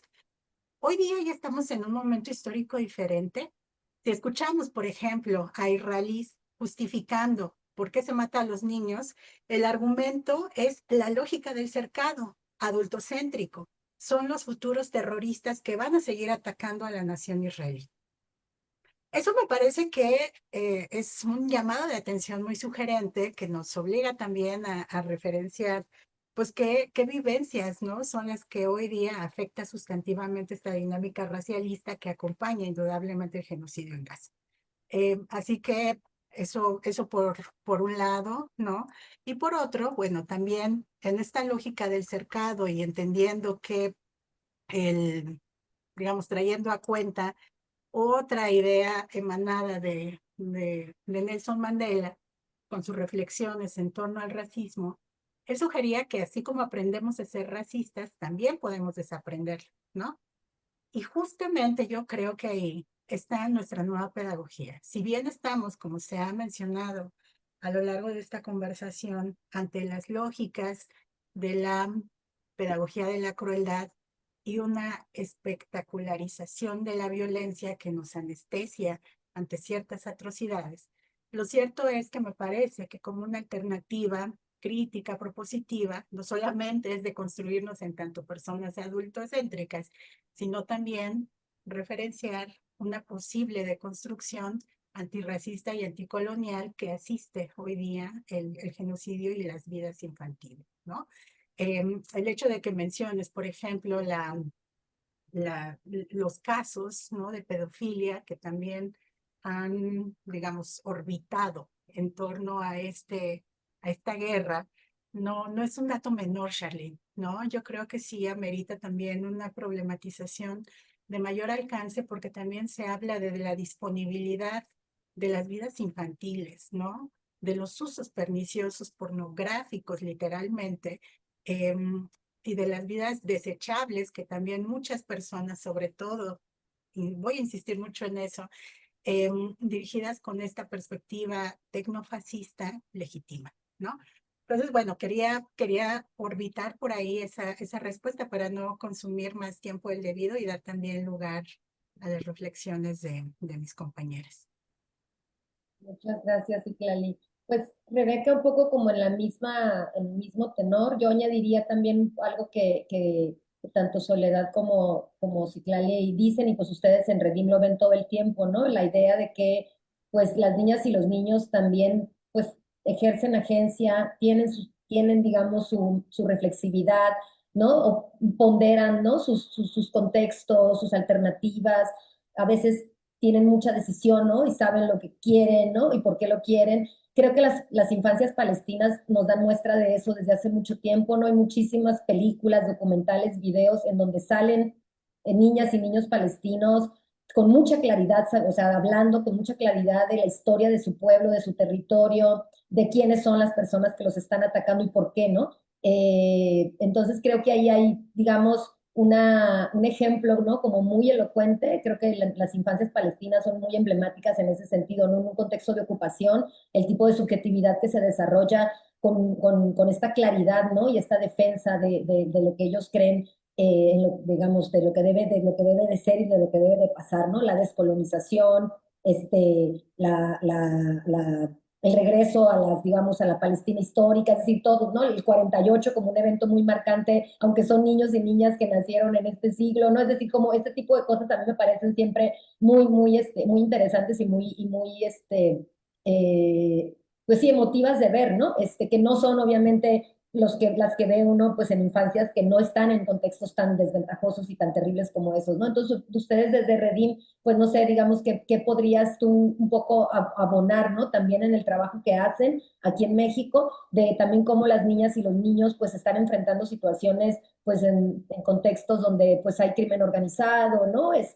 Familias que lidian con el tema de la desaparición forzada de algún familiar, o también, ¿no? Que tienen que emigrar. Entonces, pues lo que tú quieras ahí medio jalar, el hilo que quieras jalar, adelante, Rebeca.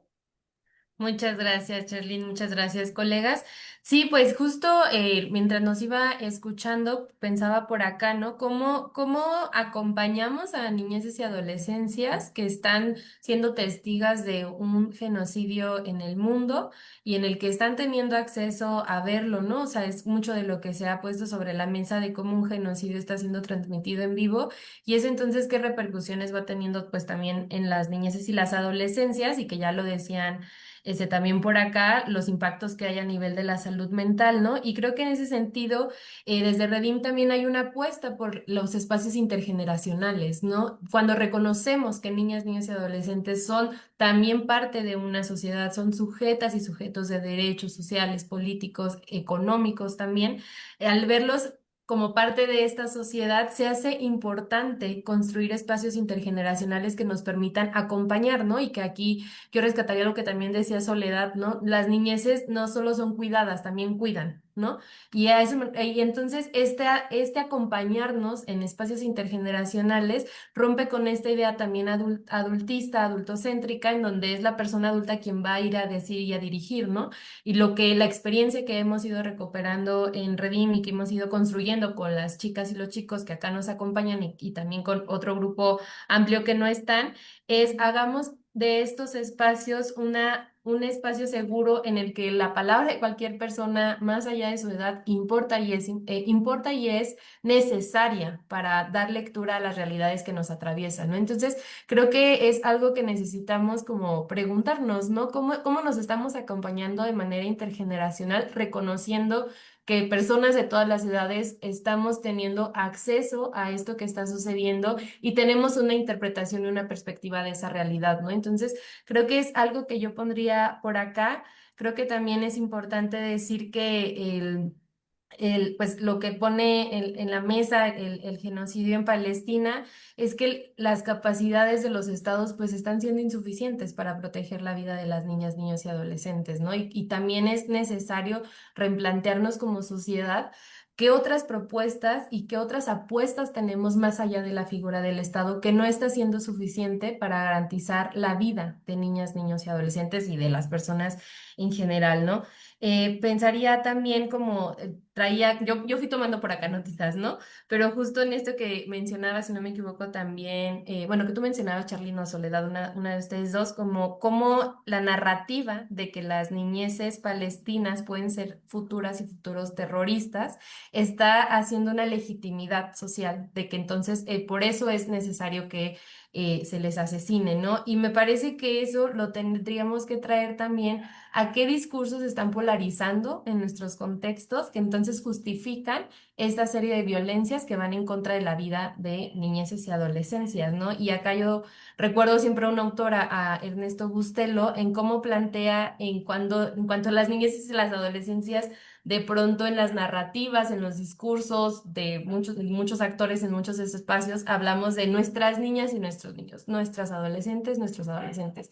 Pero cuando esas niñas, niños, adolescentes rompen el esquema de lo que el mundo adulto espera de ellas y de ellos, entonces se vuelven un peligro, ¿no? Y entonces el rechazo a ser parte de una sociedad. Y creo que eso es muy peligroso y que está dando sustento en Palestina el decir la justificación y todo el sistema de creencia que hay en el que esa idea se respalda, ¿no? Entonces creo que eso también necesitamos debatirlo en nuestros espacios, ¿no? Ahora con los diferentes momentos en nuestro país que estamos viviendo relativos a donde adolescentes han sido víctimas del reclutamiento por parte de grupos delictivos, lo vimos reciente ahora en Michoacán con el homicidio, feminicidio de dos maestras en una escuela en Lázaro, la narrativa social comenzó a crecer y a decir que se le castigue como un adulto, que tal, tal y tal, y no se reconoce de fondo qué está pasando. ¿Por qué un niño tendría que tener acceso a un arma?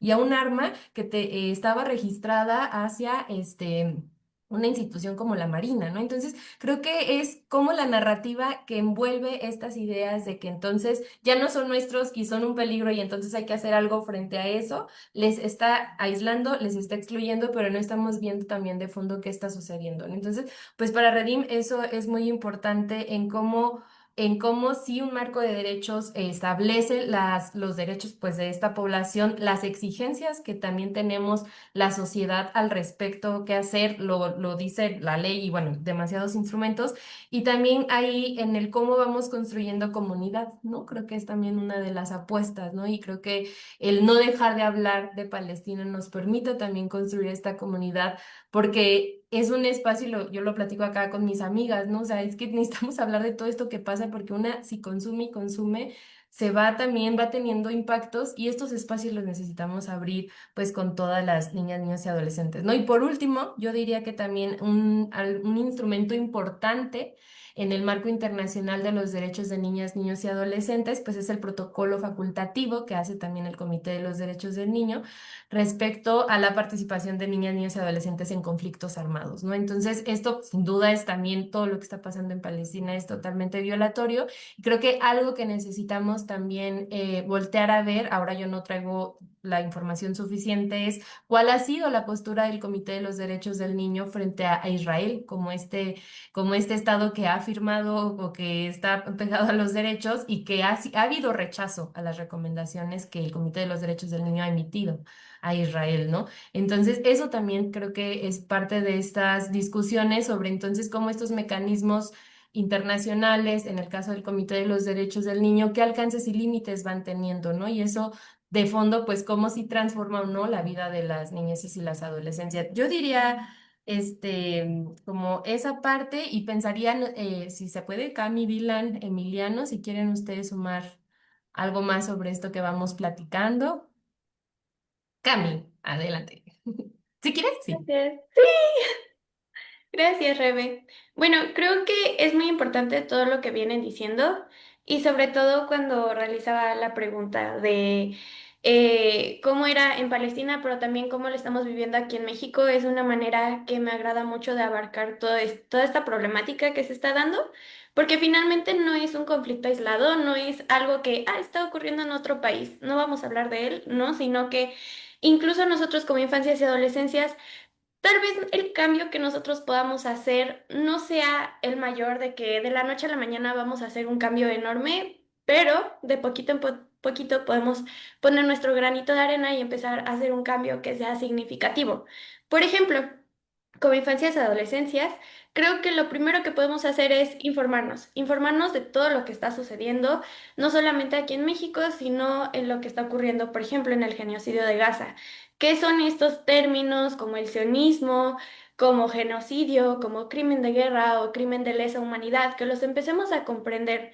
Muchas veces, y esto lo digo porque está ocurriendo mucho en la juventud, es que nos dejamos llevar por los movimientos sociales, por estos contextos que solamente porque se reproduzca una misma frase, empezamos a seguirlo sin empezar a indagar un poquito más en todo este hecho, acontecimiento histórico que se ha venido dando. Y lo que sabemos es que en la mayoría de estos movimientos que se están dando, como dicen en la historia la construyen los vencedores. Muchas veces estos movimientos son más políticos, son más campañas, como lo comentaba Rebe hace rato, por ejemplo, que había discursos que decían que había que terminar con los niños palestinos porque podían ser futuros terroristas. Bueno, hay que empezar a indagar y hay que ponerle un alto a todas estas situaciones que se están viniendo dando. También creo que como segundo podemos cuidar el lenguaje con el que hablamos. Muchas veces no nos damos cuenta de lo que empezamos a decir. A veces se toma como carrilla, como burla, como broma. Sin embargo, en las adolescencias más que nada se empiezan a replicar mensajes no positivos ante situaciones muy negativas y esto empieza a ser como una bola de nieve que empieza a aumentar más problemáticas, empieza a aumentar que haya menos comunicación, menos conocimiento acerca de todo lo que está sucediendo y todas estas ideas que se van replicando empiezan a deshumanizar todo lo que está sucediendo. Entonces, primero hablar sobre niñas y niños como adolescentes y sobre todo como sujetos de derecho, no como propiedad, sino como sujetos de derecho. Y lo que mencionaba anteriormente, o bueno, en mi participación anterior, esos niños que están sufriendo estos bombardeos tienen sueños, tienen metas. Algunos están empezando a ponerle un alto a esto porque sienten que no van a vivir. Entonces, ¿qué podemos hacer nosotros para empezar a dejar de deshumanizarlos en los discursos que se están dando? Y como tercera, creo que también no normalizar. En la indagación sobre esto, estuve viendo que muchas veces los países empezaban como a desviar de lo que decían fingiendo que esto no era como un crimen. Por ejemplo, que Israel podía atacar un hospital porque ahí estaba el grupo de Hamas. Bueno, puede que tal vez ahí estaba, pero eso no implica que debas de matar a todos los civiles a la redonda. O se justifica, no es que nosotros sí avisamos porque les mandamos unos volantitos y con eso ellos ya deben de saber que se deben de ir porque vamos a atacar. Bueno, entonces estamos empezando a normalizar que estas acciones son suficientes para empezar a destruir el patrimonio de esas personas, vidas enteras, sus familias, sus escuelas, los hospitales, servicios básicos como luz, como agua, etcétera. Creo que es algo muy importante que debemos también checar nosotros, no solamente como sociedad en general, sino igual como infancias y adolescencias, empezar a involucrarnos e investigar sobre lo que está sucediendo. Con esto le paso la palabra a Emi y gracias por darnos la participación a nosotros.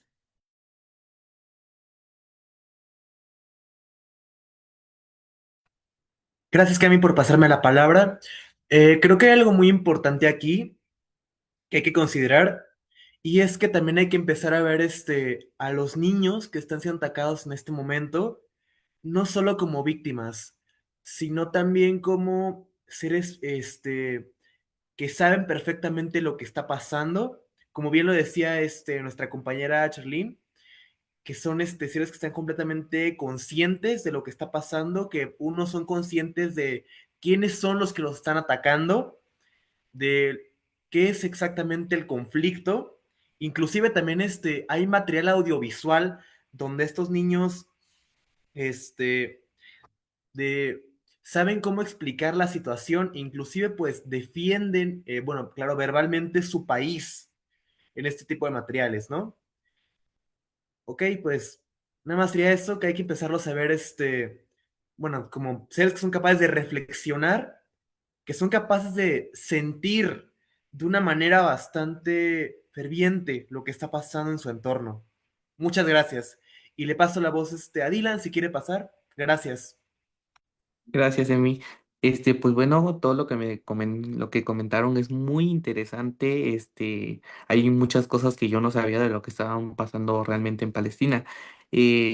Bueno, eso que dicen que los niños son un peligro y que deben matarlos, yo digo que es una ideología muy mala, como por qué se le tienen que hacer eso,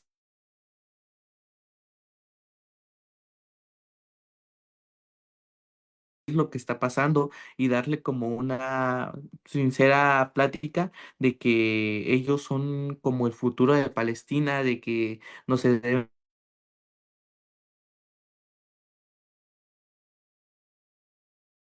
Bueno, desde mi perspectiva, yo siento que entienden lo que está pasando, saben lo que está pasando.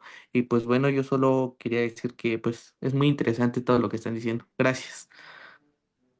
Muchas gracias Dylan, Emiliano y Camila por estar acá también y tener también la valentía de querer compartir. No cualquiera se avienta un conversatorio virtual que están viendo un montón de gente y que va a haber mucha gente porque se va a quedar grabado para dar su opinión, así que les agradezco mucho que hayan aceptado participar. Pues Soledad, no sé, digamos ya de todo este cúmulo de cosas que se fueron acumulando y algo que quieras quizás añadir, pues te dejo la palabra para el cierre ya de esta segunda ronda. Gracias, Charlene. Yo, algo que no mencioné en la primera intervención y que creo que es fundamental entender es que en este giro global a la securitización, entender el rol que está cumpliendo Israel, trayendo a colación por qué importa tanto hablar sobre Palestina, es nodal. Israel es uno de los principales exportadores de armas en el mundo y es uno de los principales exportadores en materia de seguridad en creación de drones, sistemas de vigilancia, ciberseguridad, inteligencia artificial aplicada a la defensa, y hoy mismo es uno de los principales entrenadores de las primeras filas de fuerzas de seguridad en América Latina, en África, Asia y Europa, y eso supone que esas mismas tecnologías y esa misma racionalidad que está detrás del exterminio de la población gazatíe va y está siendo exportada a otros lados. Y detrás de esa tecnología hay una construcción racializada de cuerpos. ¿Quiénes son esos cuerpos que calzan dentro de estos marcos de vidas desechables, como dice Butler, de vidas que no son, que no tienen el derecho de vivir y que por lo tanto deben ser eliminadas? Conectando con lo que les decía antes, para que los estados existan como tal, han venido construyendo históricamente a la otredad, y la otredad, como decía Citlali, siempre es racializada, siempre tiene un color de piel que no es blanco, y la no blanquitud ha sido sinónimo de extracción, explotación, vulneración, violación, vasallaje y una degradación constante. Y contar con esa figura del otro racializado, del otro construido como racializado, aminorado, es la columna vertebral de la manera en que han venido y que siguen operando los estados. Creo que un elemento clave de lo que ahora vivimos, y que es parte de esta conversación y de este cuestionamiento, es que, a diferencia de otros momentos históricos complejos, violentos y extremos, ahora, gracias a las redes sociales y a la digitalización de la sociedad, podemos acceder en tiempo vivo, live, a una hipervisibilidad de las violencias que, en lugar de politizarnos, nos está anestesiando, nos está debilitando, nos está imposibilitando reaccionar, porque ahí conecto con lo que tú planteabas de retomando a Membe, porque nuestras miradas se domestican. Nos vamos domesticando en nuestra incapacidad de responder frente a esos cuerpos que están siendo aniquilados. Y vamos de una manera muy inconsciente asumiendo que efectivamente, naturalmente, hay cuerpos que no merecen la vida. Y eso es muy complejo. Y el rol que cumplen las industrias culturales, el rol que cumple la producción de contenidos culturales desde múltiples plataformas, es crítico, sea para desaprender esos marcos racializados que violentan y que perpetúan esa negación de vidas, o sea para perpetuar esa misma arquitectura racista que excluye. Entonces, ahí hay un tema determinante frente a la necesidad de qué hacemos con la hipervisibilidad y cómo la desnormalizamos. Porque si volvemos al caso de Estados Unidos, si imaginemos que los cuerpos de esas infancias no serían los cuerpos de niñas, niñas y adolescentes de América Latina, cuerpos que son, que vienen además de contextos con una impronta racista, cuerpos indígenas, cuerpos prietos, cuerpos afrodescendientes. Si no fueran ellos, si fueran infancias blancas, ¿cuál fuera la reacción? ¿Cuál fuera la reacción? El tema es que aquí hay una racialización que es necesaria, otra columna vertebral para que operen los regímenes de fronteras.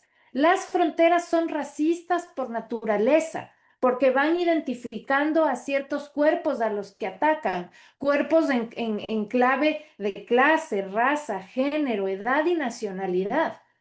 Y traigo a la colación acá el caso de ejemplo, Liam Conejo, este niño de 5 años de una comunidad indígena de Ecuador que fue detenido, que fue atrapado por las redadas de ICE en Minneapolis, se volvió un tema de hipervisibilización hasta que pasó de moda. Se vuelve importante y se vuelve noticia en tanto es detenido y deportado, pero realmente no se transforma, solo se recalibra ese régimen de frontera, se recalibra y sigue atacando y sigue vulnerando a esos mismos cuerpos racializados. Entonces, creo que hay una necesidad fundamental de generar otros contenidos culturales múltiples. Hay que atacar, hay que hackear, hay que desarmar, deconstruir esa normalización y esa hipervisibilización que nos tiene pasmados frente a la reacción. Imagínense todo lo que vemos cada día. Hay tal brutalidad de violencia y no reaccionamos. Algo nos debe decir esa impavidez que tenemos. Y creo que, Rebeca, a mí me gusta mucho lo que has planteado y creo que ahí hay, al cierre, que hablaste de lo común. Y creo que las feministas indígenas de América Latina, las compañeras en Guatemala, en México, en Ecuador, en distintas partes de nuestro continente, vienen apostando por la necesidad de lo común como una política donde podamos reconstruir otra reexistencia más allá de los estados-nación. Cómo nos cuidamos y cómo protegemos vidas que esos estados ponen en riesgo, que esos estados son los que extraen valor, son los que aplastan, son los que están continuamente oprimiendo como una forma de desaparición permanente. Entonces, creo que ahí hay otra pregunta importante y poner en lo común supone entonces acordarnos de cómo se han entroncado múltiples luchas en la larga historia de resistencia de las Américas, una larga historia que la cargamos hace más de 500 años, donde movimiento indígena, el movimiento afrodescendiente, el movimiento feminista, también el movimiento de las infancias en nuestros continentes, el movimiento y la lucha migrante, ¿no es cierto? El movimiento LGBTIQ+, todas las disidencias se juntan porque de otra manera no se puede. Y creo que ahí hay una posibilidad de resistir y acordarnos siempre que la esperanza es una disciplina, como dice Angela Davis, una disciplina que supone continuamente ejercer, activar este espacio que tú has creado, Charlene, esta posibilidad de juntarnos y en 2 horitas repensar, generar otros contenidos culturales y políticos, es una forma de activar la esperanza, que creo que es lo que nos puede desnaturalizar en esta mirada tan violenta en la que vivimos. Ay, pues muchísimas gracias por sus participaciones, de verdad. Y Soledad, gracias por, por terminar hablando de la esperanza, porque estos conversatorios muy frecuentemente terminamos con una cosa ahí muy amarga en la boca, porque de verdad que sí, la situación está terrible, pero pues no hay que perder ese impulso por la vida y pues por pensar en que podemos aspirar a algo un futuro que no se parezca a nuestro presente y considerando desde otras miradas, pues justamente a las niñas y los niños pues que tanto tienen también que decirnos y en muchos contextos hasta que enseñarnos, ¿no? Creo que este arranque de Citlali sobre la crítica al adultocentrismo, que también se puede observar, ¿no? Como una suerte como de sistema que oprime a veces, ¿no? Y que quiere imponerse y que digamos, discrimina todo lo que, a todo lo que, a todas las voces que no, digamos, con las que no se siente interlocutor. Me parece muy importante empezarlo a considerar para justamente pues empezar a escuchar a las niñas y a los niños, a las infancias, a las adolescencias, que cada vez más están expuestos pues a este tipo de situaciones, de violencias, de el acceso a las redes sociales, a una serie de discursos pues bien problemáticos, ¿no? En donde ya nos tienen hablando pues de justamente de estos chicos pues que tienen acceso a armas, que después tienen pues que derivan, ¿no? En asesinatos como los que hemos visto aquí en México y pues que es terrible, ¿no? Es terrible pensar en todo lo que está fallando alrededor para que una cosa como esa suceda, ¿no? Porque evidentemente ese es un fallo de la sociedad, un fallo del Estado, un fallo de un montón de instituciones cuando algo así sucede. Y creo que también tener mucho cuidado cuando de repente las buenas conciencias empiezan a hablar de bajar la edad penal para encarcelar a las personas ¿no? Más jóvenes, ¿no? Que si ahora de 14, que si ahora de 16, que si ahora de 12, que en muchos países se hace, ¿no?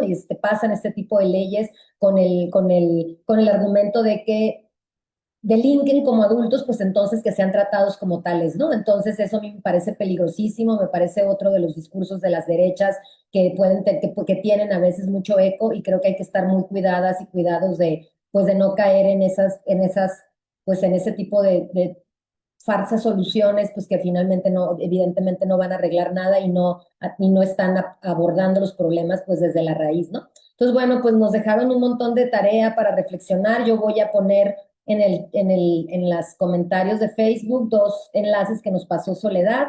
Si nos quieres hablar nada más rapidito, Soledad, sobre estos 2 enlaces que nos compartiste. Sí, les compartí por un lado el link de Infancias en Movimiento, que fue un proyecto colectivo que yo co-coordiné con Valentina Glockner hace 3 años, y este es un proyecto en el que ustedes pueden navegar por múltiples experiencias de infancias migrantes en las Américas, y creo que es una manera muy pedagógica de ver cómo han venido resistiendo, reimaginando, repensando, cuidando, moviéndose y sosteniendo las vidas en movimiento entre Colombia, Venezuela, Ecuador, Brasil, México, infancias indígenas, infancias centroamericanas y finalmente infancias en Estados Unidos. Y el otro es un proyecto donde NACLA, que es esta revista crítica de izquierda en Estados Unidos, publicó en el 2020 con una misión que era entender otra vez esta idea de qué rol han venido cumpliendo las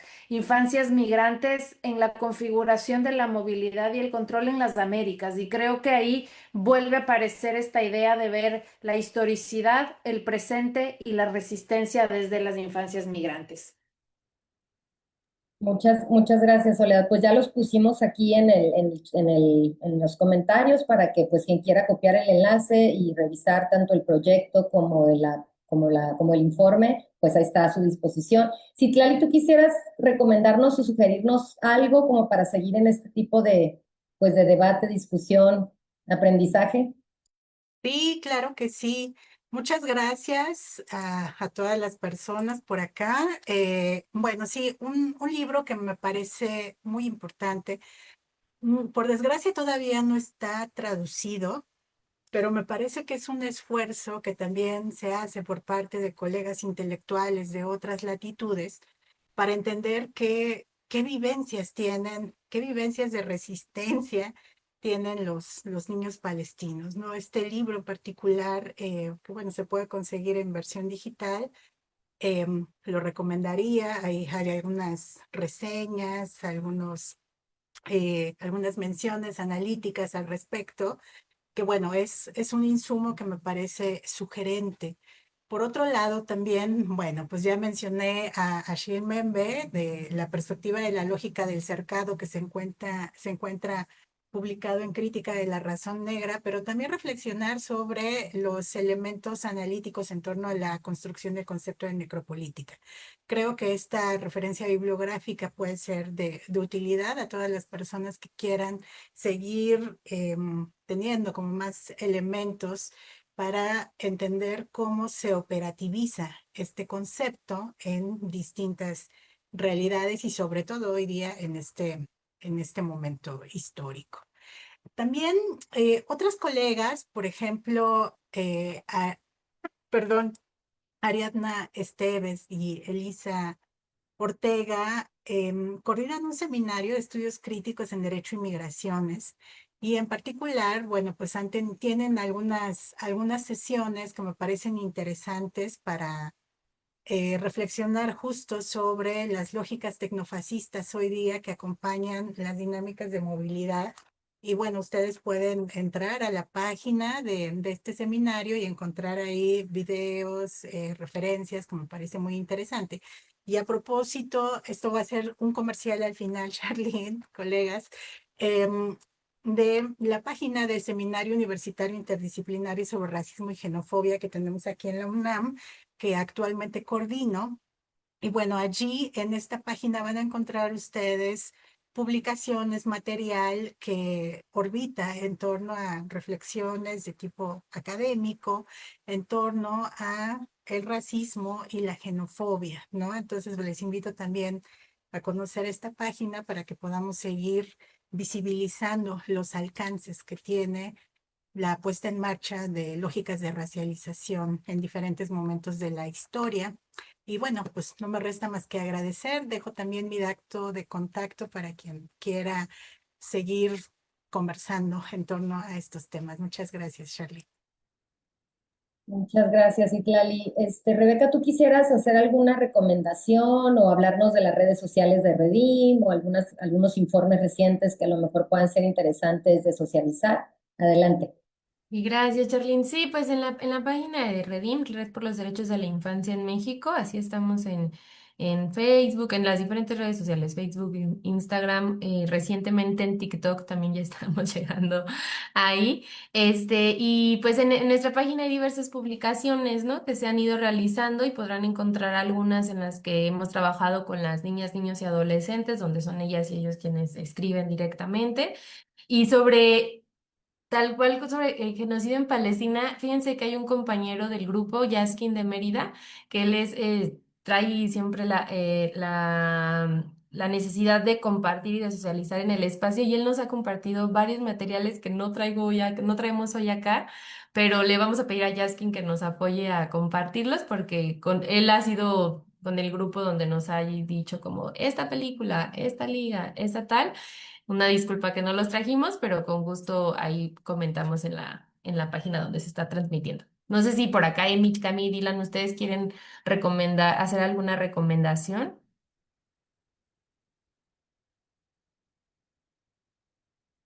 Ok, así nos quedamos, pero se las debemos y con mucho gusto las compartimos a través de Charlie.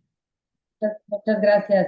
Pues y a mí ya nada más me queda pues darles las gracias nuevamente a todas y a todes por haber estado acá. De verdad ha sido un espacio muy interesante, era un tema que me parecía muy urgente de empezar a socializar y hablar, porque pues sí, hablamos de muchas cosas sobre el genocidio y nos indigna todo lo que está pasando, pero de repente las niñas y los niños se nos olvidan, no obstante están siempre ahí, ¿no? En las cifras, en las reiteradas menciones a que el 70% de las personas asesinadas en Gaza son infancias y son mujeres. Sin embargo, pues siempre vale la pena abrir un espacio para reflexionar más a fondo qué nos está diciendo, como bien decía Soledad, ¿no? Cómo nos relacionamos con las infancias es una manera también de calibrar y ponderar qué estamos siendo como sociedad, ¿no? Y creo que eso me parece pues muy importante pues no perderlo de vista. Yo nada más quiero hacer pues una sugerencia es que ya está pues, en algunas plataformas la película La voz de Hind Rajab, esta niña que fue asesinada con su familia cuando iba pues saliendo de su lugar en Gaza. Y fue rodeada pues por un grupo de las fuerzas de ocupación y logra establecer una comunicación con gente de la Media Luna Roja y esa conversación se graba y esa es la base, digamos, en la que se inspira la película, una película que pues que hay que ver, o sea, urgente que hay que ver. Y en algunas plataformas también hay una película que hizo un director español que se llama Niños de Gaza. Y es una película que se hizo muchísimo antes de que empezara el genocidio. Es una película, yo creo que del 2015 a 2016, en donde pues ya se observa, ¿no? Esto que yo comentaba hace ratito, ¿no? La certeza, la seguridad, el conocimiento, la experiencia, la reflexión profunda, ¿no? Que tienen las infancias en el territorio de la Palestina ocupada y pues que les da, ¿no? Como una certeza de una lectura y un análisis pues muy profundo, ¿no? De la condición pues en la que viven. Entonces yo les recomiendo mucho buscar ese documental. Y pues ya nada más recordar que el 12 de abril zarpa la segunda Global Summit Flotilla. Hoy llegó en la mañana la comitiva mexicana, conformada por 5 compañeras y un compañero, que en esta ocasión pues son los que van a representar a nuestro país en este intento de romper el cerco en Gaza y llevar medicamento, alimentos, servicio médico, pues una serie de cosas. Al parecer es una flotilla mucho más grande que la que zarpó en agosto del año pasado, entonces pues hay que estar vigilantes y al pendiente, ¿no? Pues de su viaje, de su travesía por el Mediterráneo. Y pues no olvidarnos que la flotilla en tierra también es muy importante pues para hablar de lo que están haciendo, de presionar a nuestros estados para garantizar su protección y pues para que logre su objetivo, que es romper ese cerco y llevar la ayuda humanitaria que se le ha negado a la población en Gaza desde hace ya 30 meses. Entonces, bueno, pues yo lo dejaría ahí. Les recomiendo también, o les recuerdo que todos los conversatorios que tenemos grabados están en la página del Instituto de Investigaciones Sociológicas de la UAPJO, en el canal de YouTube. Aquí se van a quedar en Facebook nada más unas semanas y después se pueden ver en YouTube y ahí están los que hemos realizado pues anteriormente. Este es el número 21 y en mayo pues tendremos el número 22 que ya estamos organizando pues para, digamos, para conmemorar que ya van a ser 2 años de este espacio pues que lamentablemente hemos tenido que seguir sosteniendo para no dejar de hablar del genocidio en Palestina. Entonces, pues muchísimas gracias a todas, a todos y pues muy buenas noches a quienes nos estuvieron escuchando. Que tengan muy buena noche. Adiós, gracias.